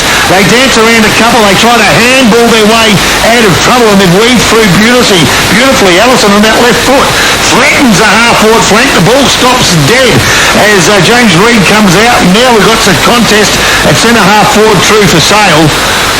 So, wow. Definitely gone up a notch. Yeah, no question about that. They've been very good both sides. Yeah. Mark it down, 10.5 minutes, second quarter. There's your big moments. Thanks to the Morwell Bowling Club. It has lifted all right. Exactly what we wanted to see. Tap back, Sale can go forward through Lavity. They kick in the direction of Desert, can mark, and Brad in front of his eyes, and in a bit of trouble is Hudson Holmes for the Eagles. As Brad Desson takes a strong contested mark, 45-degree angle, and will kick it about 48 metres. It's their first look up forward this quarter, isn't it? Inside forward 54. It's their second. That was a very shallow one just a minute or so ago. Ooh. Well, we've had all the play the Eagles, and this will hurt them. As Brad Desson comes in, he's trying to get the margin back to 12 points. It's got to go from right to left. He starts it right. Does the breeze bring it back? It does, but it was late. It's a minor score. Sale's first score for the quarter takes their lead out to 7 points on the Gippsland live scoreboard. They're 4-3-27 to Mafra 3-2-20. We've played 11.5 minutes into this second quarter. Hudson Holmes seems to be okay because he'll take the kicking duties. Kicks it out wide and found his target out there. Looks to be Harry Gravener. So the youngster. Great Mafra name. And the young Harry kicks it towards the wing area. Couldn't quite get it towards Thatcher. Little toe poke off the ground there was from Pendlebury. Then the underground handball's going to work nicely. Dane McGuinness had to get low and get it. And then the quick kick by Lane goes inside forward 50 for the Magpies. Holmes is back there and he's happy to see it go over as he professionally fumbled it over for a boundary throw-in, Scotty. He's had to be busy down there, hasn't he?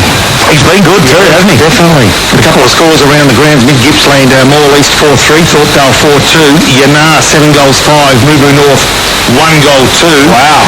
And of course Wonthaggi 4 goals 4, Druin 3 straight goals. And that is all thanks around the grounds. Thanks to Harvey Norman Furniture Gippsland as this ball inside forward 50 for the Mafra free kick, I think. Yep, in the 50 for the Magpies, but free kick goes to the Eagles. That's car variety, and that's Ed. Kicks it high and wide, far side of the ground. Brunt was the target, couldn't mark. Second effort was pretty good by Brunt, who had it, then missed the target by hands. And we have a boundary throw-in. On the far side, 12.5, make it 13 minutes gone. Second quarter action of round 4 of the Olinto Energy Gippsland League sees a 7-point margin in favour of the Magpies. Front spot McGuinness. Trying to get his head taken off there was McLaren. Won the free kick, didn't get it. Johnson kicks it high towards his half forward. A big contest. Butcher had to get low and gather it. Nicely done. Oh, good little handball across there. It was from the brother of John Butcher. That was Danny, but nice mark by Brunt. He's on the wing for the Eagles. He looks up. There's not much movement forward, so he has to lower the eyes and chip it in. Will Leslie had the front spot on Thatcher. And over it goes for a boundary throw-in. Far side of the ground here in front of the famous gum tree at the Mafra Showgrounds. Here's Rob Popplestone on TRFM. So Mafra into attack, right half forward flank. So update you further on scores around Gippsland later in this quarter. Mafra at ground level, nicely done. Ruckman followed up his work but couldn't find a teammate, and now Sale go from half back to half forward. Roamed beautifully it was then by Sale's, what was it? Harry Ronke. Harry Ronke did a good job in his first game, got a couple of nice touches so far. Mafra bring it into the corridor, they got the numbers 2-1 and they win as a result of that, and Winston Keisha will take the ball. He usually doesn't waste it. Can he find a teammate? He cannot. A good, strong mark by Ryan Pendlebury. Right in the centre of Mafra Recreation Reserve. His left foot goes to another left footer in Martin, who now goes inside forward 50. Holmes used his body to get first hands on the ball but couldn't bring it in one hand. He claims that there was a Jack McLinden, I think. Yeah, an opportunity, but couldn't make the most of it. I got some around the ground scores for Harvey Norman Furniture in the Gippsland League. Moe 7-2-44 over the top of Terrelgan at the moment. 2-7-19 as do we have a blood rule here? No, the umpire's about to blow it up. We'll get back to that in a moment. 4-7-31. The Tigers are leading Warragul 3-3-21. Told you. As the ball comes back here, it was Thacker who drives it back inside forward 50. Nice strong mark. Whitehill claimed it and they said play on. So Mafra repelled. They go towards Thatcher. Good spoil there by Leslie. No, they've caught it over the shoulder. And Thomas Thatcher will have it for the Eagles. True centre wing. Social Club Rooms side of the ground. He wants to play on quickly, so he does so. Right foot kick goes in the John Butcher direction. Leslie was there. Butcher! Nice, man. Oh, they've caught a push. Wow. They've caught a push. I thought it was body more than arms. Well, I thought it was a fair contest, to be honest. Got a bit used his body nicely. Yeah, absolutely. If our sale man Piercy's saying he got a bit lucky, he might have got a bit lucky. Yeah. Hello, Jack Leslie has it. As I see it. Yeah, kicks it towards the wing area. John Tim against the target, couldn't mark. Ground level there goes Carr. Got a handball back to his teammate in Smart. He kicks towards half forward. Here's Thatcher working hard at ground level. There's two Eagles and nicely done there by the Sale defender.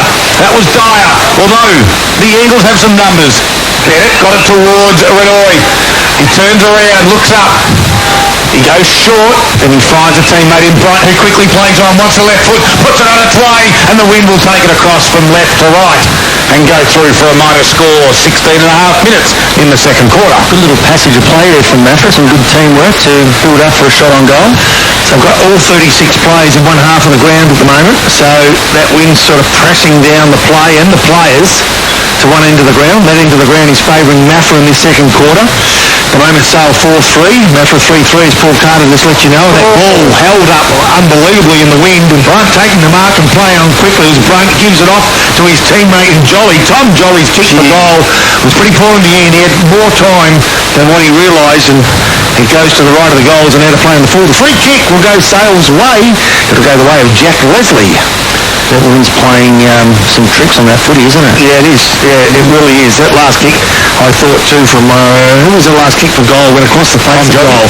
Yeah, it's, there's been a couple of opportunities that you'd normally nail them, but they just haven't made the most of them, and that'll be the difference. You need to make the most of opportunities in good tight games like this. Well, they definitely certainly do. Blake Lane had it for the Magpies, tried to get it towards the wing area, touched out of the field of play, which means it's out of bounds on the full. So the free kick will go in the way of the Eagles. Looks to be Hudson Holmes on the far side of the ground. Not a great deal of movement up forward, so he decides to come in laterally, nicely down in the end to Bennett. He wants to come inboard again, so he decides to handball from the run of Holmes, who ran on. His wobbly kick might just work out. It is. Thatcher had it. 60 metres out from goal, far side of the ground, tight angle, too far out to score. Drives it high. It was Gravener in the end. Now Bennett, Butcher was the one who flew. Ground level, Magpies work hard in. Jack Johnson got one over the shoulder. The umpire said, I didn't see it. We'll ball it up. Good work by the Sale defence. Caused another stoppage. Piercy.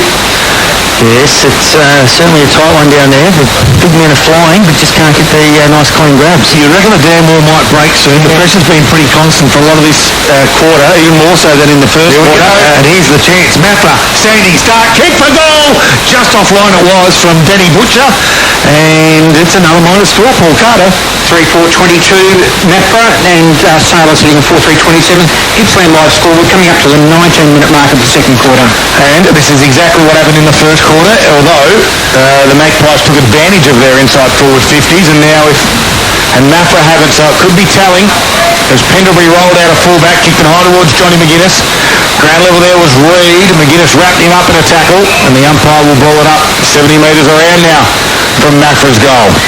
Got to say, the umpires have been reasonably good. I know we picked out a couple of decisions that sort of made us question, but overall, given the intensity of the game, it's flowed pretty nicely. Goes nicely now too. Big hard contest, as has been at the order of the day. Dances around, nicely done. A kick around the body by Alex Carr. Top of the square, went looking for Butcher. Nice body work by Pendlebury. And Butcher hasn't had the impact that you'd normally think he would in one-on-one contests like that. And I speak of John Butcher as Pendlebury goes towards the outer side of the ground. 2-on-1 contest. Free kick goes Sales' way. Play on the call of the day, and nicely done to Allison through the centre of the ground.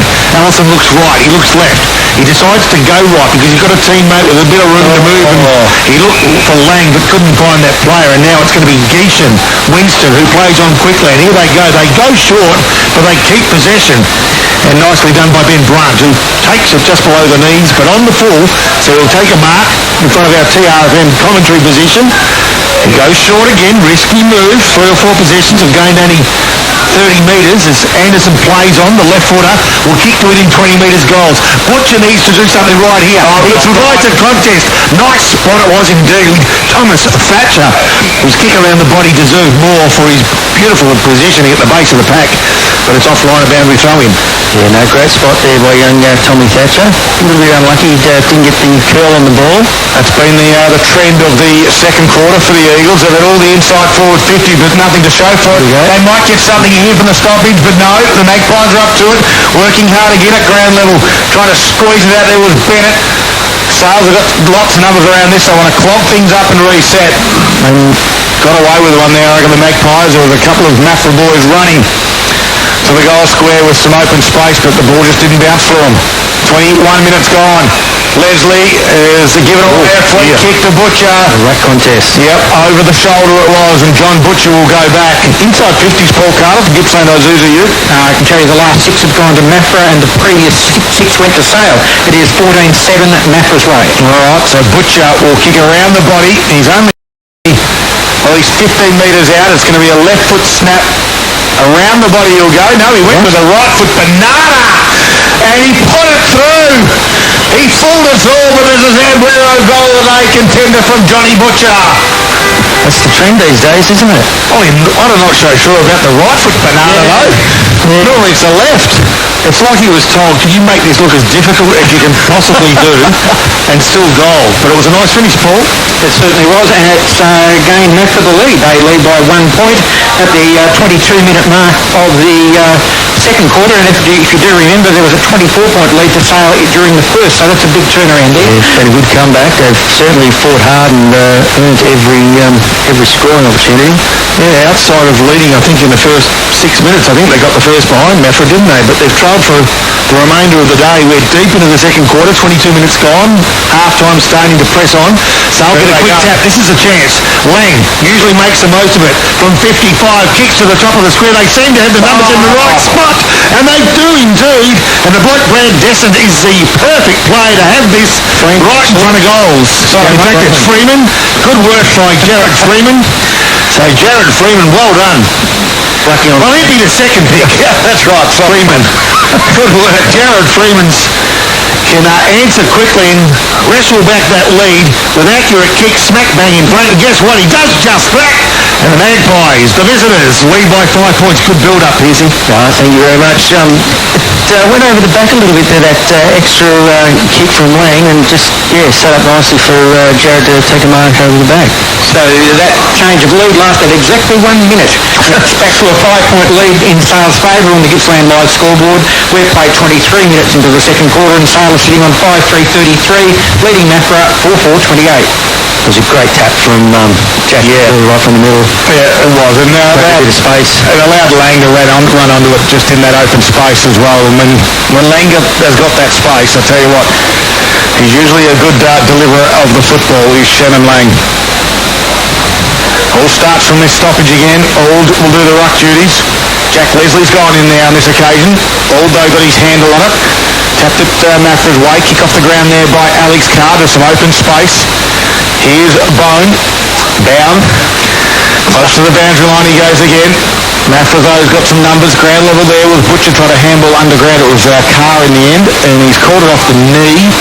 So a boundary throw-in on the far side. And Mitch, I might just start using your first name. 24 minutes gone. Second quarter, the margin sits at 5 points. We've got an absolute belter on our hands, as we'd expected. Here's Poppy.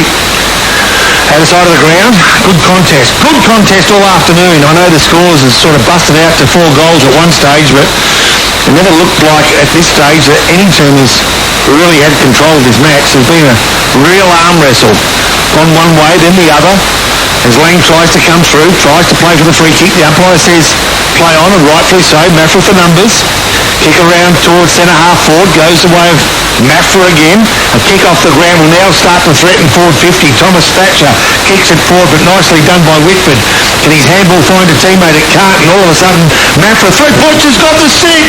Can't take it. I thought maybe the free kick would go Butcher's way. Taken off the ball. Done by Bennett. Inboard. 1-2 over the top. No, dropped it at the crucial stage. Will he get another chance? Butcher, he won't, but he'll hold the ball in at the top of the square, courtesy of good tackle on Jack Leslie. He showed his experience then, ran into it and just took the tackle.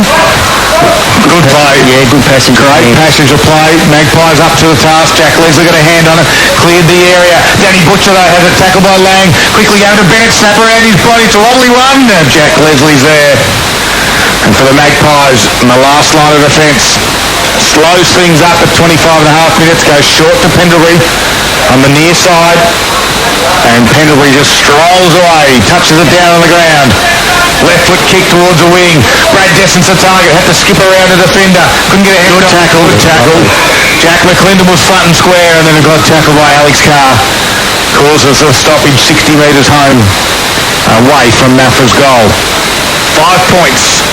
It's slow to get up there, McClendon. As you would be after an Alex Carr tackle. These strong balls are the Cowboys. And here they go. That's Ed Variety. Wins it from the stoppage kick. High, and Danny Butcher had eyes only for the football. Gave it off to Cade Renoy. Right foot kick to the fat side to Bennett, who goes to ground and takes the chest mark in front of Mitch Thacker. And the Eagles will look to get the lead back again. Nice passage of play. It's probably one of their best movements of the day. And Pendlebury comes limping off, favouring that left leg. Danny Butcher had eyes on the ball. The run from Renoy off half-back. And the delivery to Bennett was superb. So Mitch Bennett, he's got two. He got one to kickstart this second quarter. Skips in, runs around the left foot. It's a wobbly punt. It's not going to make the distance. Lang goes to ground. They have to fight for it. Quick handball out there was from Dyer. Trying to relieve a little bit of pressure. Glenn was there. Got it out wide to Leslie. His kick didn't go too far. Swung around in the tackle there was Whitehill. And the Eagles forwards put on some pressure, and they cause a stoppage again. Their pressure's been relentless this quarter. And that's what's causing the turnovers and the sloppy skills for Sale, I think. Yeah, the pressure, the wind, the soft underfoot. It's the determination from both sides is something that pretty much should be applauded as Maffra keep that ball inside forward 50. They trail by 5 points to the home side. They're 4-4-28. Sale of 5-3-33. 27 and 3/4 minutes gone. Second quarter. Half-time closing in. Old gets the tap. Can he find a teammate? Carr takes the ball. Tries to take the tackle and feed off the handball. He does all of those things. But right in front of goals, Butcher gets another chance. Handball's off for 1-2. Does he give ground and keep possession? He does. They can go inside the corridor. It has to be good. And it's good. The mark, a one-hander. A beauty. Thomas Thatcher. Oh, he's got the wind at his back, but it's probably You'd rather have this kick from the other side, from this side of the ground, wouldn't you? It's sort of a cross and down. It's going to have to kick into it and then hope it brings it back. It brings it back, yeah. So a kick from the outside. Oh, don't tell me. Now, Do not tell me. Now he's not. Harry Ronke infringement there. Was it descent or was it protected zone? Harry was a bit too late chasing Hudson Holmes, who was going around for the quick hands. So I'm not a big fan of that, unless it interferes with the player with the ball. But anyway, well, these can be costly. We talked about costly mistakes and how they can impact the game. There's one, and as a consequence of that, Thomas Thatcher brings up his second of the afternoon as we close in on half-time, Pearsey. It's certainly been an arm wrestle, hasn't it, this quarter? It's the contest that everyone really wants to see. It certainly is, and I guess Thatcher's been, I think he's been very good for Zuzu for the Eagles in this quarter. And that takes Mafra back to that 1-point lead. We're just about at half-time. At 29 minutes played in the second quarter. Gippsland Live scoreboard has the Eagles on 5-4-34. Sale 5-3-33. What a great game of football we have on your Saturday afternoon. Hopefully you're enjoying it on TRFM, wherever you might be, across Gippsland and the Valley. McGuinness put it back down. Good work by all to get it back to Danny Butcher. His kick, though, was picked off and marked by Whitford across half-back for the Magpies. Quickly gets the footy towards half-forward. Finds a teammate out there who can swing around on that right foot. That was Mitch Bound. Bound, that's the one. That's why I didn't attempt the other name. I've stuffed it up all afternoon. The Eagles at centre half-back do well through Carr. Quick run from behind. Nicely done, little chip kick. Will find the target. And Jack Challenge has it on the wing. Can get it to half forward now. Going back on the flight is Brunt. Couldn't mark. It's going to get to the back now. It's Brunt, sorry. He gathers. Handball's in front. Leslie's there. That's Will. Keeps his feet. Good work by Brunt and Leslie. Good little one-on-one battle. Now they come in and the umpire will ball it up. Good contest right across the ground, Pop. Well, Brunt had the opportunity to provide a contest at half forward and looked tired until he saw the ball bouncing freely, and all of a sudden he found an urge of energy. There was enough to provide a contest that kept the ball inside forward 50. That's where we find ourselves now. Mafra still applying pressure. They give ground. They keep possession. On the end of a chain of handballs, Josh Davis can he find Butcher? Yes, he can find Butcher. Can he kick the goal, Butcher? Yes, he could. Well, we'll find out, Pop.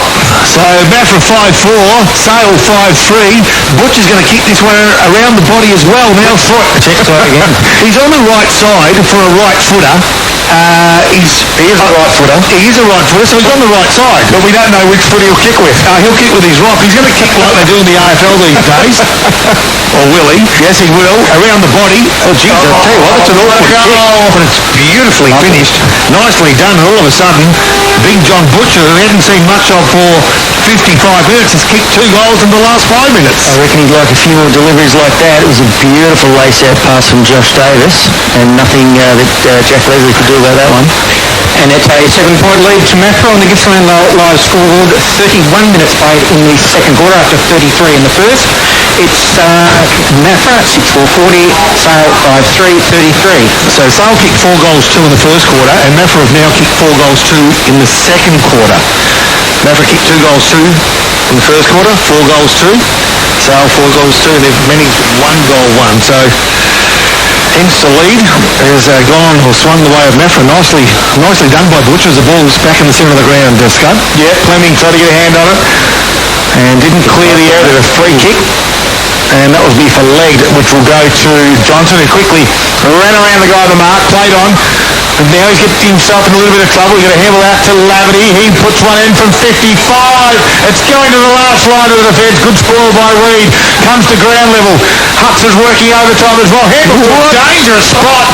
Put Jolly under all sorts of pressure. And I think it was Reid in the end that rushed it through for a minor score, but gee, dangerous handball from Hutz. Not wrong. I think it's fair to say he's not a scientist. I reckon he's a boilermaker or a plumber, because it wasn't the smartest thing to do. He wasn't under pressure. He's got a franchise. He probably has too, Pizza Hut. He's a rough old mover with a rough old head, but he's a good player to have in your side. There's no question about that. He puts his body on the line, he hits bodies hard, and he's a good type to have around the ball. So good work to him. He got away from that occasion. It was dangerous. The ball now not so much in a dangerous zone because it's on the outer side wing and the umpire will take control. Margin 6 points to the home side. I think Matt will be happy with that location at the moment, especially the 33 minutes gone. I tell you, if it goes 33 minutes and 33 seconds like the first quarter did, we're calling for an inquiry, Paul Carter. We will. It is 33 minutes and 20 seconds at the moment. I can't believe it's gone 33 minutes. The margin's 6 points. Been a great game. We're touching on 33 minutes and 30 seconds now. And if the siren goes in 2 seconds, there'll be an inquiry. And the siren doesn't go. We're going to another stoppage on the far side of the ground. We're going to tick over to 34 minutes.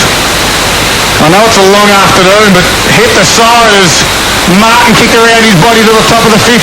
Have they got something else left in them? Holmes was there for the Eagles. Gave it back to Bennett, who's come up high. There's Reid. He squeezes a kick out towards Geeshan. And we've ticked over 34 minutes in this second quarter. And for the entire game, we've only had 11 goals scored, but we've had 150 stoppages. As that kick goes out of bounds on the full. And Jack Johnson will say, I'll take the kick. Over the fence. Well, this will add another 5 minutes on to play. Jack Johnson has it. Great game of footy. It is only a 6-point margin from the Eagles. Had a great second quarter. Can the Magpies get something late here? Johnson goes in, McGuinness. And it's Jonty McGuinness who can mark. Take your time, Jonty. We've ticked over 34.5 minutes. Siren will go any second. It will, indeed. I'm not so sure about that. 34 3/4 minutes. Jonty McGuinness. This would be a tough old shot with that breeze coming across. It's, right to left at the showgrounds here in Maffra. They trail by 6 points to the Magpies. McGuinness will come in from 45. As Pearce said, it's a tough one. Comes to ground level. Free kick. It's going Maffra's way, though. Holmes again. Big hands in the back there, I think, from Sar forward. Yep. So Holmes is the one who has it, the last line of defence.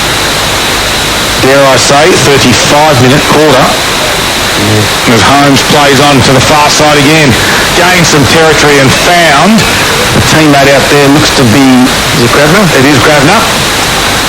Great work by Piercy. Special comments. Great to have you on board as part of the Gippsland Live team as Gravner's wobbly old kick found Brunt. Half-back flank for the Eagles. Have they got time? You wouldn't have thought so. We're at 35.5 minutes. Kick goes nicely down the line to Fleming. Fleming just chips one over the top. He's got a teammate. Didn't quite get there. Leslie put a hand up. That was Will. His second effort was good at ground level. Ran away. He tries to draw the handball. Just missed the target though. The Eagles come in. And we're going to have another stoppage. Paul Carter. I'm just wondering if the siren has died and they're hunting for a bell. Well, you could be right. I mean, you would expect someone to run under the ground if that's the case, but... Do they keep records on the longest quarter in the history of the league? 36 minutes and 17 seconds in the second quarter. The first quarter went 33 and 33. And we have a great game of football on our hands. It's half-time, and it's Maffra now leading by 6 points. 6-4-40. The Eagles are leading the Magpies 5-4-34. It's half-time. We've got the wrap coming up after the break. It's all thanks to Harvey Norman Electrical Gippsland. The Morning Crew with Gabby and Dan. Sam, what does the young fella do? Well, we had hot dogs last night for tea. I don't know if it's something from when he was younger. He just doesn't really like hot food. So he got the hot dogs straight out of the fridge, straight onto the bread, with good tomato sauce, and had them like a hot dog but cut. Who doesn't like hot? So, it's middle of winter. Top temperature, 14 degrees. No, I'm confident. Say Aviva. Open 7 days. Breakfast, lunch and dinner. Post office end of Traralgon Centre Plaza. Planes, trains and automobiles. Shop locally for your chance to win. G'day, can I help you?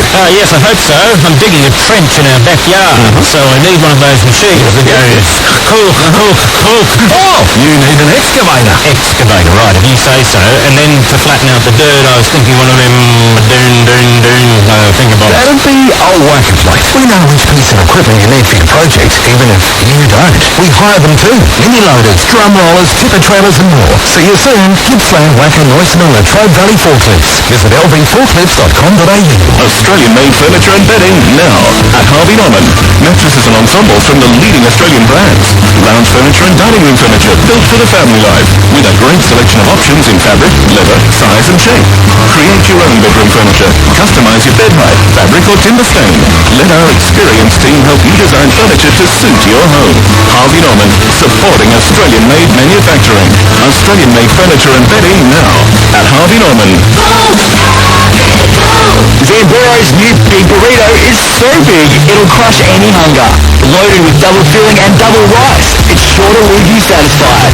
Head down to Zamburo Traralgon today. Available for a limited time only. Zamburo, feel good next. Star has a new home in Gippsland and it's Carpet Country. Carpet Country is proud to announce the launch of the Country Tailor. Building on decades of experience sourcing tiles from all over the world, they've condensed all of their knowledge into one stunning new contemporary showroom. With stunning tiles hand-sourced from only the finest suppliers, they have something for everyone, and with special orders and almost limitless buying power. Soon to be Gippsland's exclusive home of Laminex, the only limitation is your imagination. Drop in to see them at Argyle Street, Traralgon. Great meals at Flanagan's. The bistro's open 7 days from 11:30 for lunch and 5:30 for dinner. Get the $10 kids deal with main meal, dessert and soft drink. Seniors meals $9.95, available all week. Order from your table with the Me and You app, and don't forget to book Flanagan's Irish Bar, Traralgon. Chicken Deluxe Burger at Macca's. Tender Aussie chicken. Cheese, tomato aioli. It's all the best bits in one delicious place. Chicken and Macca's together and loving it. Ba-da-ba-ba-ba.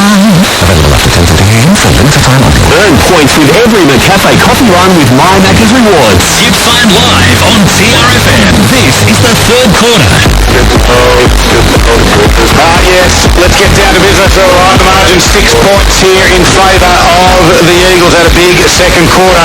They kicked 4 goals to 1. They trailed by 12 points at quarter time. They now lead it by 6 points at half time. We're going to go quick around the grounds. Macford are just about ready to go, so it's just taking a little bit of time. A quick around the ground scores. Thanks to Harvey Norman Furniture, Gippsland. Here's Poppy. Okay, so Traralgon taking on Moe at Moe. Moe are 7 goals 3 and Traralgon are 5 goals 8. So a margin of 38 to 45, so 7 points favouring Moe at this stage. Morwell and Warragul, interesting. Morwell have bounced back nicely, 7 goals 11. Warragul 3 goals 3. We tipped that. Yeah, we did, didn't we, Scotty? We did. How long's busy here for?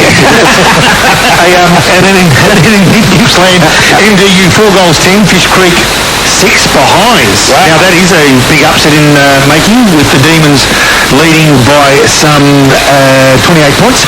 Moodbury North, this is interesting as well. Moodbury North 1 goal 4 at home to Yanart 9 goals 7. Unbelievable. It looks as though the Tigers are going to go 0-3 to start the year.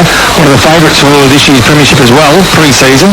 Morwell East 12 goals 8, Thorpedale 6 goals 4, Tarwin 2-1, Foster 2-1, Tura 2-7 and Stony Creek 5-5. Well, third quarter is underway. Thanks to McDonald's here at the Maffra Showgrounds. Tapped down by Auld, and we're going to have a secondary stoppage.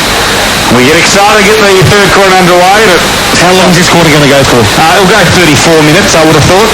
We've had very long quarters in a half of football. Lang tried to get away from a car tackle, couldn't do so. The umpire will do it again for a third time. If anyone's got some North Gippsland scores out there, we'd love to hear them. We understand Play HQ, a platform for scoring, just having a few little teething problems. 3 or 4 rounds into the season. We'd love some North Gippsland scores to give you this afternoon as well. As Butcher back here at Maffra kicks her out his body, got it down half forward. Thatcher's had a good afternoon for the Eagles. Gathers it nicely, picked it up. I think that's holding the footy though. No, the umpire said, my ball. So we'll have a ball up. Half forward flank build up for the Eagles. They've dominated pretty much since, well, it's been a quarter each as the Magpies barrel this one towards half forward, standing strong though. One of the best players on the ground is Hudson Holmes. Rolls across half back, drives to half forward with a neat little kick. Is it Thatcher again? A little work Holmes is putting in though. Half back to half forward. Around on the right foot and hits Butcher. Good spoil though by Thacker. A big contest at the top of the 50. Allows the Magpies to repel. Over the top, Ronke gave away a free kick. And it will go to that man, Hudson Holmes. He's nearly one of the best performers. Sale player down, right knee behind the play. Mitch Thacker, I think. Oh, that could be costly as well. We already know that Pendlebury's gone for the afternoon with a hamstring. And then just going to be 2 big men short. It's going to go on top of Thacker's head in a minute. They need to stop it. And Mafra's taken the mark, though. 45 metres out, right near where Mitch Thacker is down. He's concerned about the right knee, I think it is, or it's at the left. Just the trainers get to him now. Pretty sure it's the right. Yeah, pretty sure. Thomas Thatcher will have a shot for goal as Mitch Thacker comes off. It is the right knee of Thacker as well. Chado will be kicking for goal for the Eagles. I'm glad the umpire didn't pay a penalty for being too close to the nail of the ball. Can you imagine the 50-metre penalty? And he doesn't look good at all, does he? He doesn't. No. As nice kick. Beautiful kick. It's got the carry. No, not quite. Tucked in the last line. The big man, Jack Leslie, the only tall defender left for the Magpies now, Pearcey. Yeah, I was just trying to find who they sent back for Ryan Pendlebury. I think it's Mitch Bound. Yep. But they're going to have to find someone else now with Thacker. Well, the margin now is out to 7 points as it comes back in towards the wing area. Sala got some numbers. Freeman gave a handball across down to McLaren, and McLaren gets it towards Laverty. So Laverty nicely done. Centre half forward plays on quickly. Got a runner. That looks like Martin. Left foot kick to the advantage, maybe, of Jack Johnson, or is it Brad Descent? Brad Descent goes inside of Descent, and can he find a teammate? Taken high or play on? What's the... I'll tell you what, the umpires, I think, were disagreeing with each other. I don't know what was going on there. It looked like it's going to be a sale free kick importantly. I guess that's the important thing. It looked like the umpire was just telling the crowd what that decision was before anybody else. I think he may have got a bit of advice, perhaps. So Jack McLindon, 45 he'll kick from, maybe 40, and he got a 45-degree angle. Is there a Jack McLindon-shaped indentation in the ground out there? I reckon there could be. So McLindon, 45-degree angle, will ride this because they're right behind him. He goes left to right, he kicks it sweetly, and it's a beautiful goal to start the third quarter for the visiting side, and they now hit the front again. Good work. It's interesting. I think young McLindon, or Bumba is his nickname, he had gone to ground before anyone really touched him. Yes, he knew it was coming, didn't he? Yeah, exactly. I'm going to get a free kick here. I'll just go to ground. And there's a 1-point margin in their game favouring Mafra. They are 6-5-41 on the McDonald's Gippsland scoreboard. Sale now up to 6-4-40. We've played 4 minutes into the third quarter. So I thought they may have hit the front, but they've got within 1 point. 6-5-6-4, as Paul Carter just told you. The ball back in the centre of Mafra Recreation Reserve, and Old nearly got their hands to the ball, couldn't. Sale, quick kick forward. Nicely done. Every millimetre counts at this stage. Lane ran half-forward flank, nicely done by Mitch Bound. From half-forward flank, the Magpies go forward. Coming in late, it looked as though it was going to be Descent again. Couldn't get hands to the ball, but importantly provides a contest at ground level alongside Allison, and there'll be a ball up. 45 metres from Sales goals. They're kicking to the left of your radio. The court end, or the netball court's end of, and the favoured end by Wynn. A kick around the body. Can he make it 2 in a minute? I reckon he could have. Beautiful goal. This time it's Jack McLaren. Goes bang. Formula 1 type. He did a great job. And everyone's getting around young Harry Wonky with the nice quick hands out to Jack then. Great goal. There's a chance of a Zambrero goal that A contender for sure. Jack McLaren, he's got a couple now. And that takes Sale back into the lead. We're 5 minutes into the third quarter. The Magpies lead by 5 points. They're 7-4-46 on McDonald's Gippsland scoreboard. Mafra 6-5-41. Could write it out like a script, could we, in the first quarter? Sale went bang, bang, bang, and bang. And, well, they've got 2 to open up this third quarter. They've wrestled back the lead. They lead by 5 points, and Leslie's in the ruck again. Tapped it out towards the runner Lang. Couldn't get there. There's McLindon. On this occasion, stuck between his legs, and the umpire's in a precarious spot. Says no, I'll ball it up. It's not holding the footy just yet. It's again good little body work by Leslie. Out the back, looks to be Lane. Got wrapped up in a tackle quickly. We'll do this one again. It's interesting that Sale are down 2 key defenders, and Leslie's their only real tall defender, yet he's still going into the ruck to give McGuinness a bit of a hit out. And I think they've sent Lane back. Yep. Well, there's a couple of mismatches back there, but they're just backing their system in out of the Magpies at the moment, and time will tell to see if this is going to work for them. Good work there by Mafra in Thatcher. Trying to get it towards Carr. Couldn't do so in the end, and Martin was back to help out the defence. We've got another stoppage. Yeah, they can't make the most of that mismatch down there because they can't get the ball there. Yep. And that's the key. You need to get the ball there to expose it, and they're doing their best right now inside forward 50. Butcher keeps the ball in play, butters up. I thought he threw that one out. Play on's the call. Mafra play at bottom of the pack, and couldn't really get a real look at it. And top of that play was Jack Johnson, who kept the ball in. You've had a few stoppages already. Yeah. What does that mean? 37 point. I was going 37. 35 metres from goals. Nicely tapped down, easing the pressure somewhat for the visitors. Towards about half back flank, but a good, strong mark. Nicely done it was too. Danny Butcher takes the mark. The dreadlocks are gone. He'll kick to the top of the square, and he searched for his brother. I thought his brother was held without the ball there. Play on's the call. The umpire's seen it though. The balls are pushing the back. Went with the other one, I think. Yeah, for Bennett. Yeah, well, it's probably better that Bennett has it, because otherwise we don't know what to expect from Butcher on this side of the ground. So Bennett, who's been busy, he's kicked two, one in the first, one in the second, has a chop opportunity to kick one in the third also, and also in doing that, arrest the lead back for the Eagles. Distance won't be a problem, accuracy will be the key, and he's usually pretty accurate. Does a hokey pokey as he goes into goal, off that left foot, maybe pulls it tight, does he? Yeah, he does. Goes in thin and a minor score. And it's a 4-point margin in Sales' favour at the 8-minute mark of the third quarter. Sales 7-4-46 on the McDonald's Gippsland scored. Mafra now 6-6-42. Don't forget that McDonald's chicken just went from delicious to deluxe, Poppy, with the new chicken deluxe range at Macca's. Together and loving it. As this ball comes back in and Leslie was the target and they found him. He's a big man mountain that he is, Jack, and he takes a strong mark in front of Fleming. Half-back flank, near side for the Magpies. Goes towards centre-half forward. Desson and Hutz. Hutz worked him underneath it. McLaren tried to work it out. Good work by Hutz, though. Got it to the run. This time it's Grabner. And Grabner goes out towards. Nicely done. There was to Anderson. He can swing and go if he wants to Anderson, but he decides to come back on the left and chip a beautiful kick. And that found Challenge. And Challenge now goes towards the Butcher. Does it get over the back? No, Bennett's there. He wants to play on. He does play on. He chips it into Butcher, the goal square, who marks and dribbles it through. And Mafra now are back in front. Johnny Butcher gets his third of the afternoon. And that's probably gone against the run of the game so far. Mafra bouncing back pretty quickly. Beautiful passage to play there as we get the update from Paul Carter in a moment. But what I liked about Mitch Bennett, he knew when he took the ball the sort of position he was in and the opportunity he had, albeit a split-second decision. He jumped up, played on quickly, and had the vision to find Big Johnny right in the goal line.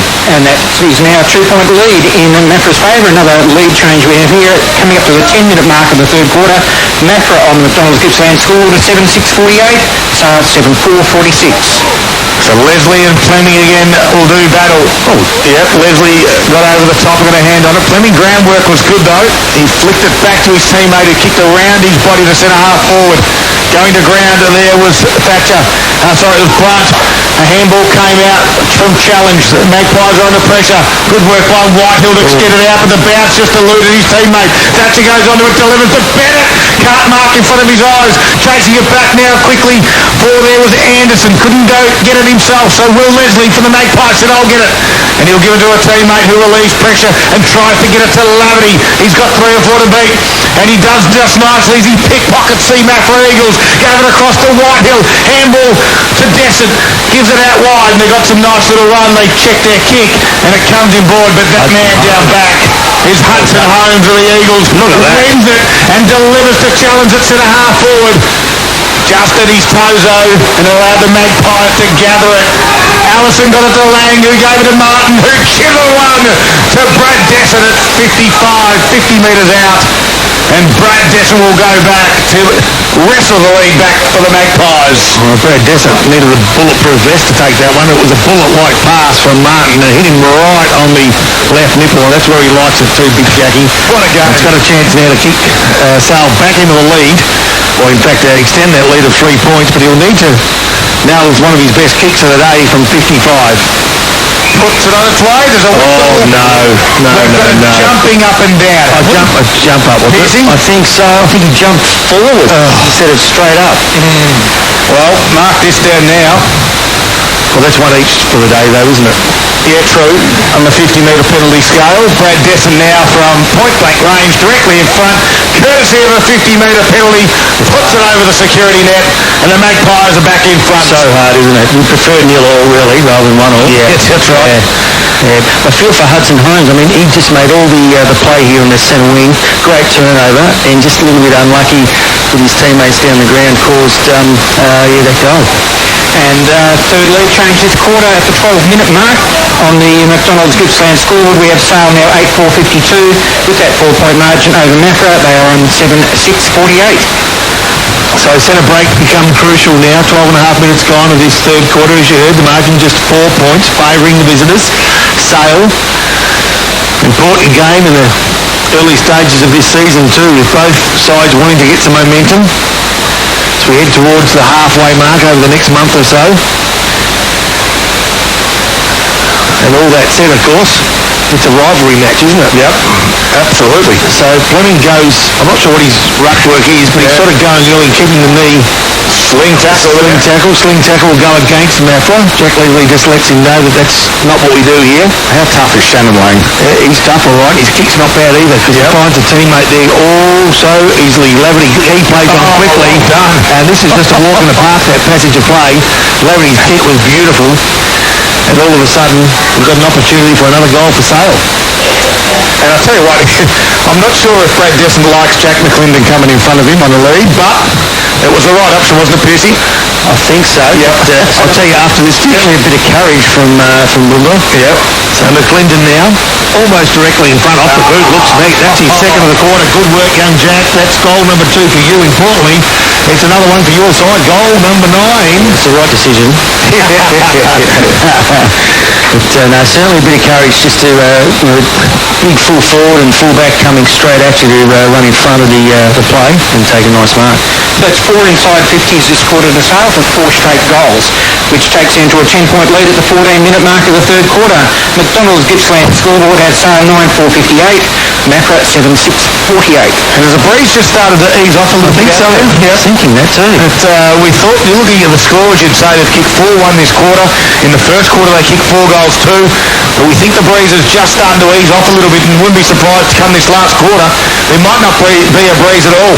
Maffra need to get their skates on. His car tried to work it from the stoppage. He went back to Danny Butcher. He kicked around his body, got it towards half forward. They got some numbers back there. Mitch is the one. I'll tell you what. I'm going to buy him a drink afterwards. Can't quite get his surname right, and Mitch has been very good for the Magpies.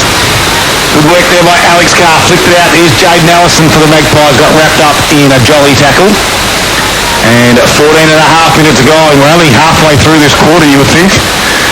And we've already had 5 goals scored. It's an entertaining game of football from the stoppage. Laverty gave it across the run of McLaren, who gave it into Martin. Goes towards Desson, and body work was good. Over the back is a rock in his first senior game. He dribbles it. No! He would have celebrated like there was no tomorrow. First senior game, first goal was beckoning for him, and he pushed it to the far side. Taking Sale to an 11-point lead in the McDonald's Gippsland scored Sale 9-5-59, Maffra 7-6-48. So Holmes in control of the ball now, coming out from full back. Play on's the call. He goes towards the outer side for the man all by his lonesome. And I reckon there's James Reed. Thank you, Scud. He looks like Stevie Wonder pressing numbers next to me. Nice work, Josh Davis, the 1-2, goes towards the outer side. And a nice leg off drop, what he should have taken all too casual. Gave up the ball, and now they give up possession completely. Consequence of Thomas Thatcher not taking that mark will be a boundary throw-in. Sale 9-5, Maffra 7-6. And we've played 16 minutes of this third quarter. The ball to be thrown in, outer side wing. On the Maffra ground, where the wind has started to ease. A bit soft underfoot as Scud takes over to send the Magpies forward again. McLaren it was, kicked around the body, no mark paid, and the umpire nearly paid it in the back there for Maffra. Put the whistle to the mouth, didn't he? Yeah, he certainly did. We've got a ball up at 16 and a half minutes. Third quarter margin is at 11 points. The Magpies have come out firing in this third quarter. Laverty tried to kick it out of the stoppage, but Pack's still on ground level. They're either absolutely cooked out there, which it is a little bit heavy underfoot, so I wouldn't be surprised if there'll be a few weary bodies come this last quarter. We've still got a bit to go in the third, though, as Leslie did the ruck duties, tapped it down to McLaren, got it out to Whitehill. He tried to clear the area. Target was Allison, couldn't get it. Good work by Danny Butcher to squeeze a handball out. He's going to win himself a free kick over there. And it was over the shoulder. It is Butcher. Half-back flank now for the Eagles, far side of Mafra's home ground. His kick, well, it went to Ed Carr, and in the end it was coming the other direction. Jack Challenge, who probably should have had it. Eventually the football goes to Ed Carr as chiselling kick to Geekshan. Gave it off to Jack Challenge, who runs on. His delivery was nicely done. And Thomas Thatcher's been a handful for the Eagles. He's been a handful for Sale, I should say, for the defenders, but he just gets up a little bit proppy after that one. He's too far out to score. Now, made him ruin it. Yep. Just the way he came down with his ankle, perhaps. Just a bit of room, though, in that forward 50 area. Still, it is a slow sort of build-up now as he has the footy. He's too far out to score. Geekshan offered it. He ignored that one. He'll kick to the shallow pocket, and Butcher nearly marks it. Leslie was back there. Will's gone to Butcher now. That's Will Leslie. And the ball is into Shit's going to let them play on a little bit. Great work by McLaren. He's had some sort of quarter for Gippsland Azusi. And a beautiful kick to Ronke. He can come inboard on the 45. He's got a couple of options. One of those is Thomas Glenn. He's just got to compose himself, Glenn. He's just rushed himself a little bit a couple of times today. He's kicked to half forward. The target is McGuinness. Couldn't quite mark it. Ground level, they try to rush it through. Lang was trying strong. Now he stands up with one tackle. Somehow got the handball out to McClendon. He wasn't going anywhere though. Ball up, 18 and a half minutes gone. Third quarter of the Gippsland League here. And it is a 11-point margin in favour of the Magpies.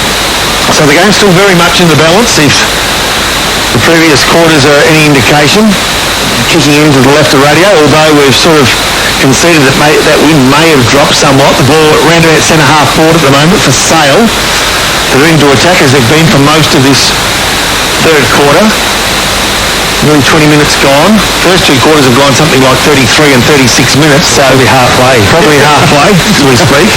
They go forward again. Nicely done. Here he goes again, the young fella. Nice kick. Left foot kick. McLaren, top of the square. Appears to be Mafra's ball to lose, and they don't intend to do that as Hutz finds Holmes, and Holmes attempts to and finds a man who can't take the mark at left half-back flank. The umpire, that's boundary umpire, will take control since it went over the boundary line. Left half-back flank. Got a couple of scores for you. All thanks to Carpet Country this afternoon. Carpet Country helping dreams become a reality since 1981. A-grade netball. Mafra have won 41 to Sale 27. And Jazz Shellen was best on ground there for the Eagles.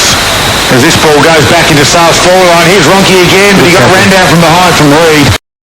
And it is holding the ball. I'll continue with these scores. Lee and Gaffer, 17 goals, 20 at three-quarter time. Bairnsdale, 2 goals, 1. Poppy's on track for the 20-goal margin there, as he said. And the Tigers, 9-12-66. Over the top of Warragul at the moment, 4-3-27, Poppy. Nice work for the Tigers. As I said pre-game, I reckon the Tigers can win this one. You did not. Left half back to left half forward, Butcher's the target, provides a contest, can't take the ball. Sale's numbers around the ball have been good. They're winning those 50-50 contests, and good hands over the top to Allison, who's beaten to the ball by the boundary. So right half forward flank for Sale into attack and leading by 11 points. 21 minutes gone, third quarter. The ball will be thrown back in. Ruck work to be done by the big fella Ryan Alding, just his first senior game. It's been a good game too for young Ryan, who's been contesting well all day. And now the field umpire will take control and ball this one up. I'd love to see a heat map from that side of the ground. Yeah, it look like Mercury over there at the minute. Might dry it out a bit. Yeah. Alex Carr getting wrapped up. We'll do another stoppage. 21 minutes gone in this third quarter. 11 points of margin. It's been a seesawing affair all afternoon. And if you think that this game's done and dusted, I reckon it's got another couple of turns before the final siren. Stick with us on TRFM. It is Gippsland Live, of course, all thanks to Harvey Norman Electrical Gippsland. Don't forget Mother's Day just around the corner. The new Dyson Supersonic hairdryer, $599. It's Yep, for a hairdryer. I'll tell you what, your mum's worth every cent of that. Yep, buy her two. And more, that's right. All got high. Maffra got a little bit of a run on going now. Kick forward there was from Davis. High ball to half forward. Trying to work the players underneath. It was Bennett. Comes to ground. He gives a handball across now to a teammate in Anderson. He ducked the head. Gave it back to Davis. High kick. Inside forward 50. Butcher goes up. Great work by Jack Johnson to win it at ground level and deliver. No, missed the target. Cade Renoy for the Eagles. He read that nicely in flight, Renoy. He picked it off. He goes short. He finds a teammate. Anderson. He has it outside 50. Looking for some options. Bennett wants it into the pocket. He just points and goes, put it there. He goes on top of his head instead. And it's 2-on-1. Gets to the back. Good work by the Sale defenders. Leslie now has it on the last line. Clears it outside, looking for the boundary line. Holmes can't take it with one hand. Ronke says, I want the boundary because there's 3 Eagles descending on me. And he did well, Harry Ronke. He caused the stoppage. And he gets the ball up and allows his troops to come and help him out. So just outside forward 50, Maffra kicking to the town end. In front of the scoreboard, the ball is at the moment, which reads Maffra 7-6, Sale 9-5. The difference 11 points, favouring the visitors. That's Sale, 22 and 3/4 minutes gone, third quarter. Ball thrown up again, just outside 50. Maffra have another go at it, taken high, no, play on the call, fairly so as well, good decision. The umpire has a third attempt at trying to break this open. Around about a dozen players around the ball. 32 players forward of centre. As Sale try to find some room, they don't. Geeshan takes ball and opponent over the boundary line, a boundary throw in. Quick around the grounds, Harvey Norman finished to Gippsland Stores. It is 3/4 time, mid-Gippsland football. Morwell 16-9, 105, bouncing back well. Thorpedale 7-5, 47. Nice work by the Hawks over the Blues, who were good last week. 1 point winners. Now Sale go forward. At the moment they're 11-point leaders, 10-point leaders. No, 11-point leaders. Don't ask me again because I might change my mind as they go forward again. Nicely done too. It's a young fella, Ronke, who found Shannon Lang. Kicks to a 1-on-1 contest. Nicely done. Third man up, course the contest. But Jack Johnson taps it forward to the advantage of his teammate Freeman. He taps it forward as well. And guess what? Your little beauty. It's Cooper Whitehill that gets the goal and breaks this game open a bit. Yeah, great little work there. I thought Freeman had the chance to run onto it, Piercy. Yeah. Just didn't quite sit for him. The eyes absolutely lit up and forgot to take the football with him. Gee whiz, Paul Carter, Sale inside 50s. This quarter been huge. It's 8 inside 50s for 5 goals, 1. So it's pretty good conversion with what they've got. And on the McDonald's Gippsland scoreboard, we've played 24.5 minutes into this third quarter, and we have a 17-point lead for Sale, 10-5-65, Maffra 7-6-48. So 24 minutes gone, probably another 35 to go. The first two quarters are an indication. Let's see if we can break this. Maffra need to get this in a break. They need to stay in touch, don't they? Yep. And they're one goal away from losing some control of this. Big moments for Morwell Bowling Club, Poppy. Here they go. Yeah, so Lang goes towards the outer side. He finds his teammate in Laverty. Didn't gain a lot of distance, but importantly kept possession. The 1-2, he gets it back. Outer side wing in the slush. On that outer side, he just starts to settle down. Goes Shannon Lang. 20 minutes to go. Kicks towards centre half forward. I tell you what, out the back of the pack, the young fellow was going at 100 miles an hour. I speak of John McGuinness. He jumped and fell about 4 or 5 metres short in the end. I'll tell you, you wouldn't want to be standing in front of him. He was. He's built like Thor too. And you got in his way, you'd be feeling a bit Thor. Fights hard now, around about centre half forward. Lang, quick kick forward, nicely done, good diving mark, slips like catch, and it goes to the young fella in Harry Ronke, who is first senior game. I'm on him. Yep, here we go. Put this through, Harry. Great young kid that he is. Played a little bit of Gippsland power, did Harry. He's directly in front. It's taken a long time for him to play. Is that the siren? 26-minute mark. So the siren's gone at 26-minute. We can't believe it. Harry Ronke puts it on its way. It's his first. No, it's his second behind in senior football. But the big shot, the big moment of the game in that quarter is the siren's gone. It's 3/4 time. I think they accidentally leant on it. Yeah. It's only gone 26 minutes. We go to 36-minute quarter in the second quarter and a 33 in the first. It's three-quarter time, and it was all the Magpies. 10-6-66 lead the Eagles. 7-6-48. Is there another twist to go? We got 1 quarter to find out. It's Gippsland Live on TRFM right across Gippsland and the Valley, and it's thanks to Harvey Norman Electrical Gippsland. TRFM. 66-48, I'd have to agree with that. Did you get an update on Thacker? Yeah, well, we can see him down there. He's got the right knee heavily strapped. Okay. He was trying to sort of convince the trainers that he's good to go, but Doesn't look good just either, does it? no. Do you wait 5 or 10 just to see how the first part of the game? That's it, call it? I can call it. Yeah, I thought he was looking at me. I was going to say thumbs up, thumbs down. Yeah. He'd give us the thumbs up. Paul Carter, some of the key stats for Gippsland Isuzu in that quarter, a new D-Max born to live and born to tow. Another 9 disposals. Shannon Lane, 28 to three-quarter time. Big quarter by Jack McLaren, 10 to take him to 19. Jaden Allison's on 17. And for Mafra, their leading stat winner is Hudson Holmes on 22. Ed Carr, 16. Danny Butcher, 16. Alex Carr and Cade Renoy both on 12 at this stage. Certainly Lang and McLaren isn't in contention for our player of the day, thanks to Gippsland Isuzu Youth. Around the grounds too, can I have you some updates? Harvey Norman FedEx to Gippsland stores, please do. Liam Gaffer, three-quarter time, 17 goals, 20. Wow. Bairnsdale, 2 goals, 1. Mowie, 8 goals, 5. Traralgon, 6 goals, 11. Morwell, 9, 12, 66. Warragul, 4, 3, 27. That Tigers. Here we go. Last quarter underway here. Martin had it for the Magpies. Left foot drives it inside forward 50. Front spot though was Renoy. He read it better than the sail forward, but couldn't quite complete the mark. Ronke handled towards the boundary line, looking for a friend. Couldn't find one. He does in the end, and it goes over boundary throw, and you can continue with those, Poppy. Well, I will through Mid Gippsland. Hill End, 6 goals, 9. Newborough, 2 goals, 15. NDU, 7 goals, 17. Fish Creek, 9 behinds. Newbury North, 3 goals, 8. Yanar, 14 goals, 10 if you don't mind. Sorry, Poppy. The Magpies are going forward. Lang got it over the top to McClendon. Flying shot on goal. So going to make the distance. Goes to the fat side. Contest. No one can... Kick off the ground. All good. And it is all good. Only just.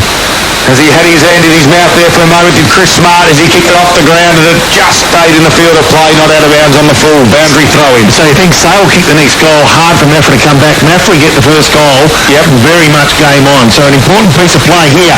And Sale into attack, laying around the body. Didn't hit the boot perfectly, and it needed to, as he had the boundary right on his right-hand side and out of play on the full. So Mafra will have the opportunity to turn defence into attack, and they need to do that in the opening minutes of this final quarter. The margin 7-6 to Sale 10-6, 3 straight goals. Shannon Lane's stats, 13 clearances he's had up to date. Well, Cade Renoy kicked it out, although Jack Les in the front pot marked and played on quickly from the boundary and from 50. Puts it to the goal square over the back of Desson's head. And Hutz didn't like it either. It goes over for a boundary throw-in. Well, the Magpies are pressing inside the first couple of minutes of play. Final quarter. Sits margin is at 18 points as it was at three-quarter time. Ball comes back into the field of play. Jonty McGuinness does the ruck duty, taps it straight down. Working hard at ground level is Renoy, and we'll see it over for another boundary throwing. So dangerous times for the home side. 3 goals behind Sale. Opening minutes, final quarter. Need to relieve some pressure here. They've been under pressure for about 40 minutes, most of the third quarter. That's it, I think. The opening minutes of this quarter, but guess what? A quick kick forward falls in the arms, fortuitously, of Jack Leslie. Cade Renoy was the one just trying to clear it out of his area. So Jack Leslie, these are the sort of goals that a player of this quality can kick, but with some softness underfoot and him needing to kick all of 50 metres, it'll take a kick of his very best, and guess what? All of that proved to be too much and out of play in the full as he pulled it short and left, and Hudson Holmes will get the free kick. Who's going to be the one to stand up for the Eagles, boys? Who will it be? Who does it need to be? For most of this day, Hudson Holmes has sort of been the leader, but he needs to have an impact forward to centre. Yep. They just need to get the ball forward to centre. Mitch Bennett's been pretty good when given the opportunities up front. Very dangerous whenever the ball's in his area. And at the moment, he's the only player forward of centre, but his pace could be a problem when he's up against the young fella there in Harry Ronke. You think the midfielders need to start to get on top if they're a chance both the car boys need to get on top of Shannon Lang, and right on cue, Shannon Lang wins that stoppage, gave to Allison, who got it further afield. The kick around the body there was from Leslie, goes towards Brad Desson area, and they're happy to see it go over for another boundary throw-in. And the tricky part too now will be how long will this last quarter go for? After you have the first two go for 33 and 36 respectively, and then 26 in the third, you've got to get on your bike early, because you just never know. 15 minutes gone, it might go. Great tap. From the stoppage, and it's McLaren, is it? Kicks towards Desson, he's going to mark it, they're going to pay it. There was a quick kick from the stoppage, Scotty, I missed it, and it landed in the hands of Brad Desson. Yeah, it was a nice tap by Jonty McGuinness there, straight down the throat of Jack McLaren, I think, wasn't it? Yeah. Well, I think he was going for goal. Well, it landed with Brad Desson. He's on a tight angle, but he's only about, well, the man on the mark's only 3 metres from the goal line. Standard drop pump. Yep. He is. You'd think he'd run around, but Brad Desson is going with the standard drop pump. Now he runs around, and he puts it through the middle, and the big moment, thanks to the Morwell Bowling Clubs, right there. Palmer night tonight, $20. There's the big moment, though, of the final quarter. And it's now a 24-point lead to Sale, which I believe is a match-high lead, and it's come at the 5-minute mark of the final turn. Harvey Morning Computers scoreboard, Sale 11-6-72, Mafra 7-6-48. And just when we thought that maybe the defence of Sale were going to be under pressure with a couple of losses, it's actually Mafra's defence that have been under pressure for all of the third quarter and the opening minutes of this final quarter. They just can't threaten that forward 50.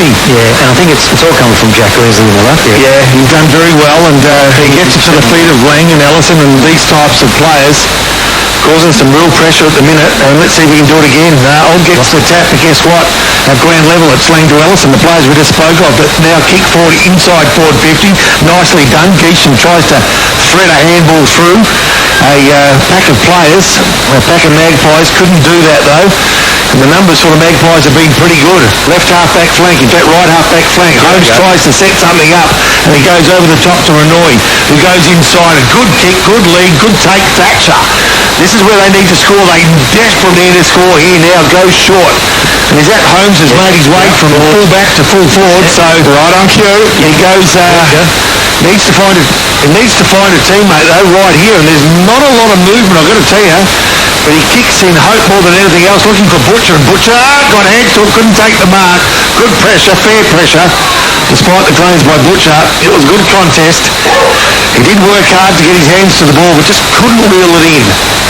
So 40 metres from Mafra's goal, they need to goal right now. Ball thrown back in. Leslie, front position, uses his bulk to get hands to the ball. Ground level, nicely done. Taken without the ball, I thought. Play on's the call. Taking possession, Danny Butcher. Can he find a teammate? He couldn't. Nicely done. Allison just swivels the hips and dances around an opponent. Kicks towards the outer side. Out of play in the full. Hudson Holmes again. Yeah, 80 metres around from his goal though. But it's good to see that he has come up the ground. It could be a message. They need to get him up, moving around. It'd be handy to put him on a wing or through that middle part of the ground. He's been very good for the Eagles. However, the lack of movement up forward's a worry for me. Mafra don't want to run and move, and Butcher just shoves Leslie out the way. No free kick. And then the second effort wasn't much there either. The ball comes out with ease for the Magpies, but they've got to good numbers. There's Holmes again. He's a one-man down at the moment. Right, Cade Renoy put it back inside forward 50. No one can mark. Flat and square there was from Challenge, and then couldn't get anywhere. Blake Lang wrapped him up there. Good tackle. So we're going to stoppage directly in front, some 40 metres out from goal. A couple of boys down, cramping on the far side of the ground. All got high, got a hand on it. Great work by Johnson. Hesitated the handball to Martin, to Laverty, and now back to Johnson. Centre half back, kicks into the middle of the ground. Brad Desson down on one knee. Takes the mark, gets up quickly. The drawing handball to Jack Johnson on the wing area. Gets it to half forward. Here's Freeman. He marks too far out to score. Looks up. There's an option in McGuinness, who's short now. He decides to kick over the top. Back down the last line is McLindon. But Reid comes over the top and takes a strong mark. Actually, it's Hudson Holmes. Tell me, jeez. I should have got that right. I should have had a guess it was Holmes. He's everywhere. The best on ground for Gippsland Isuzu for Mafra today is Hudson Holmes. Disposal number 29. And he's played deep back pocket most of the afternoon. Yeah, he stood up for most of it. He stood tall and stood clear of most of his teammates. Goes short. Found Adams. Yeah, Adams in the left back pocket will come grandstand side in front of the Social Club. The kick, I tell you what, didn't be pinpoint perfect. Guess what? It was. Nicely done. And it's Chris Smart that has the ball. But in front of the grandstand. That kick isn't so pinpoint perfect. It's out of play on the floor. Maybe it was. About a foot and a half. I think he's called touched. What, really? Yes, I thought that was in the field of play. Oh, did you? Okay, fair enough. It's got a big knife for you, Pop. Well, there's a big cross-eyed at the minute still. Must have been those 5 short black coffees that you had on the way up. As Leslie just slaps it 15 metres forward. Actually, he went backwards in the end. As quickly now, here's White. He'll love. Sold some nice little candy. Got around to 50. Puts it on. This is Zambero. It's not going to get there. Yes, it is. That call was touched. And Poppy was about to call it the Zambero goal of the day. It's a Zambero point of the day. I can tell you right now. It certainly is, and that's on your Harvey Norman Computers Gippsland scoreboard. Holmes plays on. Sorry, Paul. 25-point lead at the 9.5-minute mark. 11-7-73 sale at Mafra. Sloven scored this quarter, 7-6-48. Holmes played on quickly, couldn't find a teammate. Ellison gave it off. Nicely done. Finds a teammate. Kane Martin kicks to within 20 metres. 1, 2 grabs. Play on to call. Holmes claimed the mark. Didn't get the first touch, and good call by the umpire. The umpire will come in and ball this one up now, 30 metres from Sale's goals. They're attacking. The pressure's been lifted for 45 minutes now, and their lead's been extended to 25 points. Been great to have Scotty Pearce with us this afternoon, all for Carpet Country, helping dreams become a reality since 1981. Pearcey, I hope you've enjoyed your afternoon, my friend. It's been a very good learning experience, Dale. Well, we'll get you back, don't worry about that, because we don't like Nick Lucchino much. So, ball in the defensive 50, and the Magpies are winning, so you'd be nice and happy at the moment. The margin sits at 25 points. Holding the ball to the umpire. And the free kick will go the way of the Eagles. This is Alex Carr. Has it on his defensive 50. Looks towards the grandstand side or the social room side, and the centimetre perfect kick again. Thomas Thatcher. He's played well for the Eagles. Half-back flank though, stagnant, moving up forward, just have to kick down the line. Jolly's a target, Butcher might fly for Demon. Jolly just got crunched. And I think it was just a bit of friendly fire, but it was very courageous from his... Big Butch. Yep, it was courageous by Jolly. Absolutely. He went back with a flight. He was in the right spot for a moment, but then all of a sudden the steam train of Leslie and Butcher came flying the other way.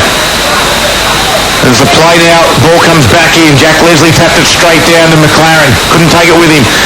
Alex Carr's working hard, but he's wrapped up in a Leslie tackle. As Jolly comes off, 11 and a half minutes, last quarter, 25 points the margin. Sale holding sway here. It's been an entertaining game of the Battle of the Birds. Yeah, TRFM coverage of Gippsland trade footy.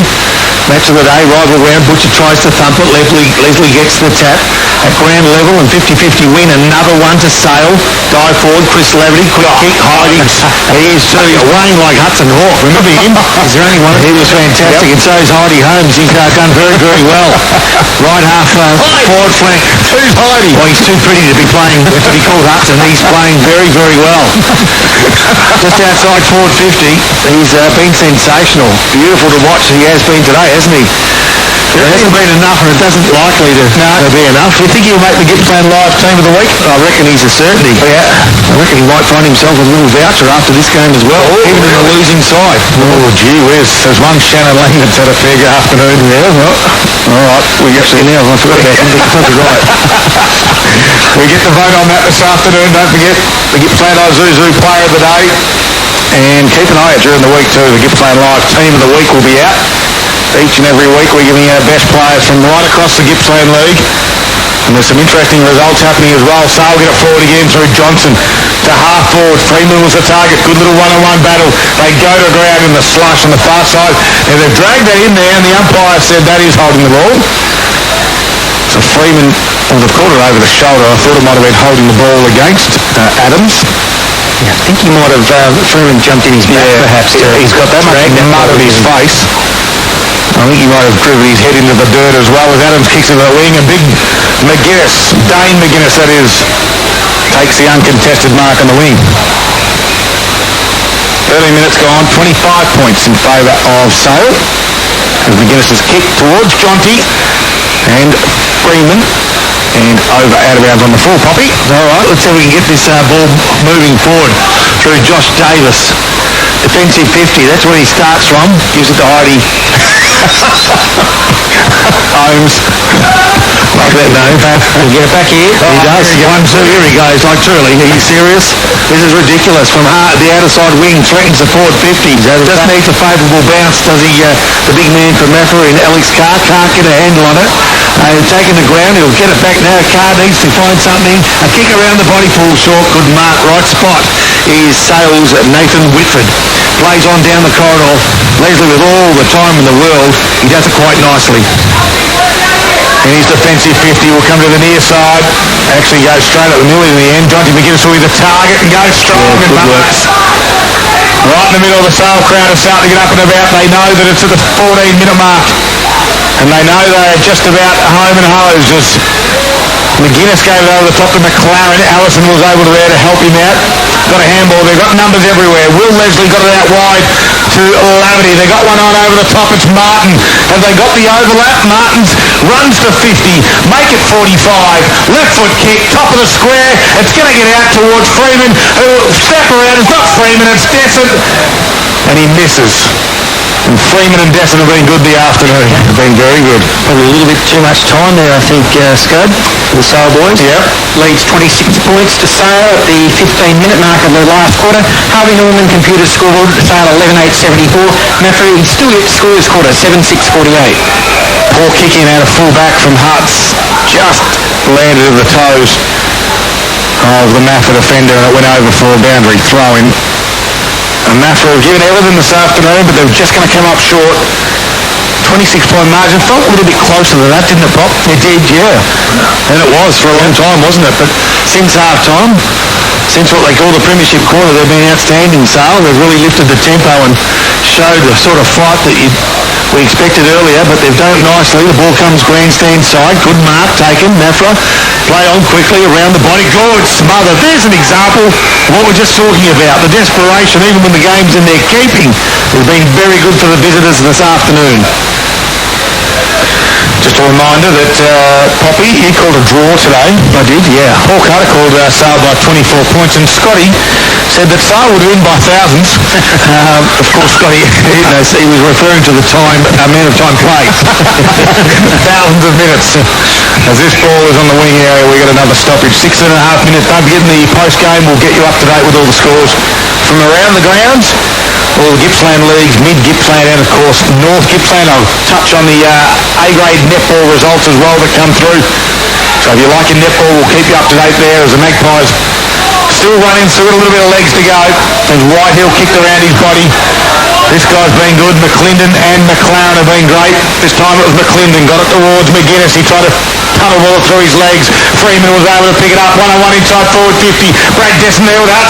Desson kicks it off the ground. Now it's a foot race. Here's Martin. He only needs to be clean to pick it up, and he can't do so in the end. He goes to ground. Handball over the top. Mafra defence. This by Carr now will kick it and relieve a little bit of pressure, but it's coming back because the mark was taken by Mitch Bone. So close. So close. If it wasn't for the pronunciation, he would have had it right. The ball now comes to Butcher. 1-on-1 contest. Leslie kicks it ever so sweetly towards the boundary. Butcher gets rid of him. Can he get it back? No, he can't quite. They're at number 3-2. But the desperation of Mafra's Cade Renoy keeps the ball in the area right in front of the Sale box. And Leslie's going to be up and about, but the last man up will be Ethan Dyer. Great contest by both teams. Leslie again tapped it down. Larry made a noise over the shoulder. We heard it through the effects mic. Didn't get the free kick. Ball up right in front of the 17.5 minutes gone. As umpire Cullis says, just calm your jets, boys. We've only got a few minutes to go, maybe. Butcher from the stoppage, tackled by Whitehill, put him down, caused the turnover. Good work by Leslie, kicks it high and not very low. It could be mine. No, Butcher's going to take the free kick out of bounds on the full. 18 minutes gone. He quickly now plays on, drives it inside forward 50. It's going to get to the back. No, yes it does. Some tired boys out there after this, and Leslie stood strong all afternoon. Kicks around the body, and Jack Johnson takes the uncontested mark. Plays on. No one goes with him, so he just runs and carries the ball. Delivers it to centre half forward. Dessert and Hutz. Hutz used some body work. Guess who's there? It's Heidi, it's Hudson, and it's Holmes, and he kicks a beautiful kick out to Danny Butcher, who chips it over the top to find a teammate in Anderson. Swings around, left foot chiselling kick out the toes there of Thatcher. Can't get it on the first bite, gets it on the second and puts a handball to Butcher. That's Danny. He kicked it and got dumped. And it now lands in the hands of McLaren, who kicks in the middle of the ground. Johnson is there one-on-one with Reed. Kick off the ground. Brad Desson can get it and just put it on the boot. Good work by Geeshan. Yeah. And he'll repay the faithful of Mafra and get it out to Reed. He does. Reed runs off the half-back line. There's some tired bodies out there at the moment. They go searching for Butcher. He had to sit. Nicely done. Play on. He does it nicely. Butcher kicks to within 20 of his goal. One-on-one contest. Front of the pack was the big man Casal, who was Dyer beaten to it and marked brilliantly it was by Renoy. Yep. So Gabe Renoy hasn't bothered to score us today, but this should be bread and butter for a player of his quality. 20 metres out, almost directly in front. Doesn't spend too much time over the ball. 19 and a half minutes gone, final quarter. They're going to get closer. They need to get goals like this. Guess what? Hits the left upright. That's no good for anyone. Probably would have been a goal 3 years ago with the old post. Yeah, exactly right. They're too big now. Harvey Norman Computers Gippsland scoreboard. Upgrade to a brand new mobile phone. Unlocked or on a plan at Harvey Norman Computers Gippsland. Now for first score this quarter, 7-7-49. They're 25 points in arrears of sale, 11-8-74. Now, wouldn't be surprised if this quarter doesn't go too long. We've only had one goal kicked and not too many stoppages, and we're just touched 20 minutes. Although Mafra go forward again, Butcher will kick around his body. That's not a bad snap from 45, but misses again. The margin is reduced by another solitary point. 4 straight goals in the Oaks, 11-8-74 sale, 7-8-50 Mafra on the Harvey Norman Computer scoreboard, 20 and a half minutes played. So Blake Lane will get the free kick. Butcher and he were having words, and Butcher grabbed him by the jump. The umpire was watching. Butcher was frustrated about an incident prior. Not sure what that was, but he went 20 metres up to Blake Lane. Yeah, true enough. Yeah. Is Mitch Bown out there? Yep. Did I get it right? I got it right. Did I get it right? He's coming to us. Yeah, he is. Mitch Bown. He gets it right when he hasn't got... Just when he's got the ball is the problem. Okay. Ball goes towards the outer side. Turnover. Comes Mafra's way. The edge of the game, the edge of this game's gone off, hasn't it? Yep. More goals the difference. I think it's in Sales keeping. Stranger things have happened. Just can't remember when. Butcher. Nice, flies high. Out the back. Renoy. He needs to make up for his last miss. Free kick. No plans are called. Quick kick. And stay in play. Yep. No, it won't. Intersection of Port lifting his boundary out of side of the ground, and Sale defending Mafra at the minute. They lead by 4 goals. Can we just make a special mention to the Mafra group who bring the food up here in the commentary box?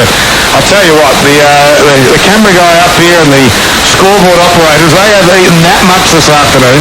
Wow. Unbelievable how much food that the Mafra hierarchy have sent up in the commentary box. It's very good. Fantastic facility, and we have had a 5-course meal, haven't we? It's fantastic. Buffet like it was. Can't believe I'm on a diet. I didn't touch any of it. Oh, yeah. I'll tell you what, look, Mafra won't be happy with the loss today, but they will be happy with this. Us acknowledging them as the best club in the league as far as catering goes up in the commentary team. Absolutely, they are number 1. And Scotty, are you listening when we come to Sale? We expect the same. I'll talk to my people. All right. If I get just a bowl of those mini bloody things one more time, I'm out. Ball out of side of the ground to be a boundary throw in. Mafra 7 goals 8. And Sale 11 goals 8. 4 goals the difference, as it has been for, I reckon, quite a long time, hasn't it? Better than more than a quarter and a half, maybe? Oh, yeah. Market the first this quarter went to 24, and that's pretty much stayed there. Okay. Ball's on the outer side. Mafra go inboard and miss the target. Allows Lavity to come in, although Mafra got some good numbers through there. They try to get the Lincoln handball up and couldn't quite do so. There's another stoppage in the middle of the ground. The umpire will cross his arms and we've just ticked over 22, make it 23 minutes in this final quarter. The breeze has certainly eased off in the second half. It was blowing a bit of a gale in that first half, and it really showed the difference between the first quarter and the second quarter. Good to see Tom Jolly back out there after a heavy knock. The advantage was played for Sale, and running onto this one, they kick it inside forward 50, but read nicely by Patch Adams. And David Adams will take the mark for the Eagles. Back pocket, squares it up to Geeshan. He's got a runner on the near side. Does he use him up? It's Gravener. Doesn't do so in the end, but he created some space for Bennett to run into. Now it will get to Gravener. Just went through his legs. He's got a little bit of support there. This is Anderson. His kick goes high and not really too far in the end. And Jack Leslie's been good in this final quarter too, hasn't he? Rock solid. Kick goes inboard to find Allison. His little chip kick to centre half forward to Johnson. So the coach, Jack Johnson, against his former side, will like this one. Is he too far out to score? He is. He decides to kick to the pocket. And out there is it... No, I thought it might have been Ronke for a moment, but it was Jack McLaren, who has had a good afternoon as well. And for the Gippsland Isuzu Youth Player of the Day, we start to talk about Jack McLaren. We start to talk about Shannon Lang down at ground level. Shannon Lang is gone. Yeah, I think I saw him wrapping some ice around his legs, so I think he might be done. Well, hopefully he's all right, as the kick from McLaren dropped short and allowed Maffa to get away. Hutz comes grandstand side, eyes on the ball, but not being able to take the mark was Ed Card, who got the numbers around the ball though to ease the pressure. Bouncing off the half-back line, left foot kick, searching for Thomas Thatcher. Can he get the ball? No, he's beaten to it. Nicely done. Held in beautifully by Thomas Glenn for Sale. A 50-50 contest. We'll be happy with that, as Maffa was starting to move forward with numbers. In front of our TRFM commentary position, there'll be a ball up. Umpire not real keen on bending down and picking up the ball himself. 25 minutes, Poppy. Yeah, 25 minutes and 24 points. And that's the situation of the game, with the visitors leading at the moment. I really like the way Mafra are running out this game. The intensity from them has been pretty constant. They haven't put the gun back in the holster and thought the job's done. I'm happy to see this one out. And again, they come through. Plenty of pace at ground level, like that. They probably needed that for a period of time, haven't they? And I reckon that player, was it Whitehill? Yeah, they had the ball. Went off early as a blood rule. Come back with number 54. Got a good touch. Will they play him? They will. They do it nicely. There he is, Holmes. Kicks inside forward 50. Can he find a teammate? He can't. Well, momentarily he can't. A handball over the top. Who's on the end of this one? Is it Renoy again? I reckon it is. Out around the body. Oh, no. Butcher's going to pick this up and go easy as you like. He's going to walk that in for his fourth of the afternoon. And if we said pre-game that Butcher would be kicking 4, you'd probably be thinking that Maffa would be winning this game. I reckon 4 or 5 for Butcher is an indication that they're playing good footy, but he's probably made the most of 4 or 5 opportunities. Yeah, it's actually surprising that it is 4. Yeah, exactly right. The way the entries have been in, he's had to really work hard for every contest. Paul Carter. And that brings the margin back to 18 points, but we're at the 26-minute mark of this final quarter, and the Harvey Norman computer scoreboard has Sale at 11.874, Mafra 8.856. So 3 goals in 3 minutes is hard work, but 3 goals in 9 minutes is doable. Well, what are we going to get? Who knows? We just don't know. We've only had 2 for the quarter. Surely we haven't got too long to go. They win a stoppage from the clearance to the Magpies. Although they just overrun it, they got some numbers. Here's that man Whitehill again. He's still running late in the last quarter, and that's a lovely kick.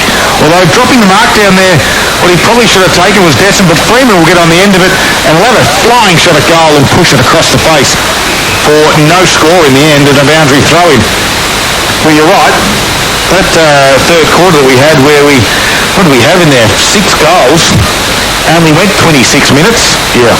And 6 goals in the first quarter and 5 in the second quarter, and they went 33 and 36. So, good luck. I don't know how long this last one will go for. As Calf in the stoppage barreled it out, kicked it across the face of goal, sort of, and now allowed the Magpies to come in. Shannon Lang hasn't been on at all this last quarter. Yeah, easy. Early.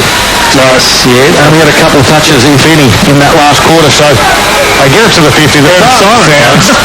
And there it goes. 27.5 minutes of the Magpies have won.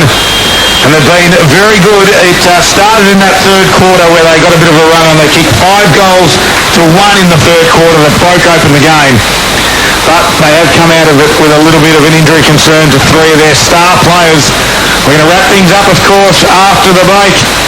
And we're going to get our player of the day up here in the commentary box as well. We'll get to our goal of the day as well, full thanks to Zambrero. But today it was the Magpies travelling to Mathra and getting over the top of the Eagles. Sale 11-8-74 have defeated Mathra 8-8-56. You're listening to Gippsland Live right here on TRFM, and it's all thanks to Harvey Norman Electrical Gippsland. Kate, Tim and Joel. What about belly button rings? I think they're pretty hot. I think they're gross. You think they're hot? Yeah. Oh, yeah, because you're that guy. I think Oh, belly button rings. Ugh. well, man, it would be awful. What does it bother you on a nice, attractive little lady stomach? I don't like piercings or tattoos. I like a clean body. Kate, Tim and Joel driving you home from 5. On TRFM. There are people who prefer chicken with bites, others McNuggets, and some like pieces. But thanks to the spicy, sticky barbecue sauce within the Chicken Deluxe Share Pack, all three have common ground. Chicken and Macca's, together and loving it. Ba-da-ba-ba-ba. Available after 10:30 a.m. for a limited time only. This year, make it all about mum at Harvey Norman. Music to her ears. The Sonos Roam Portable Bluetooth Smart Speaker, $299. The family-size Philips Twin Turbo Star Air Fryer, $499 plus bonus $50 cashback. Limited edition Dyson Supersonic Hairdryer with case, $599. Cashback by redemption. We've got Mother's Day gifting sorted. Now, at Harvey Norman. Planes, trains and automobiles.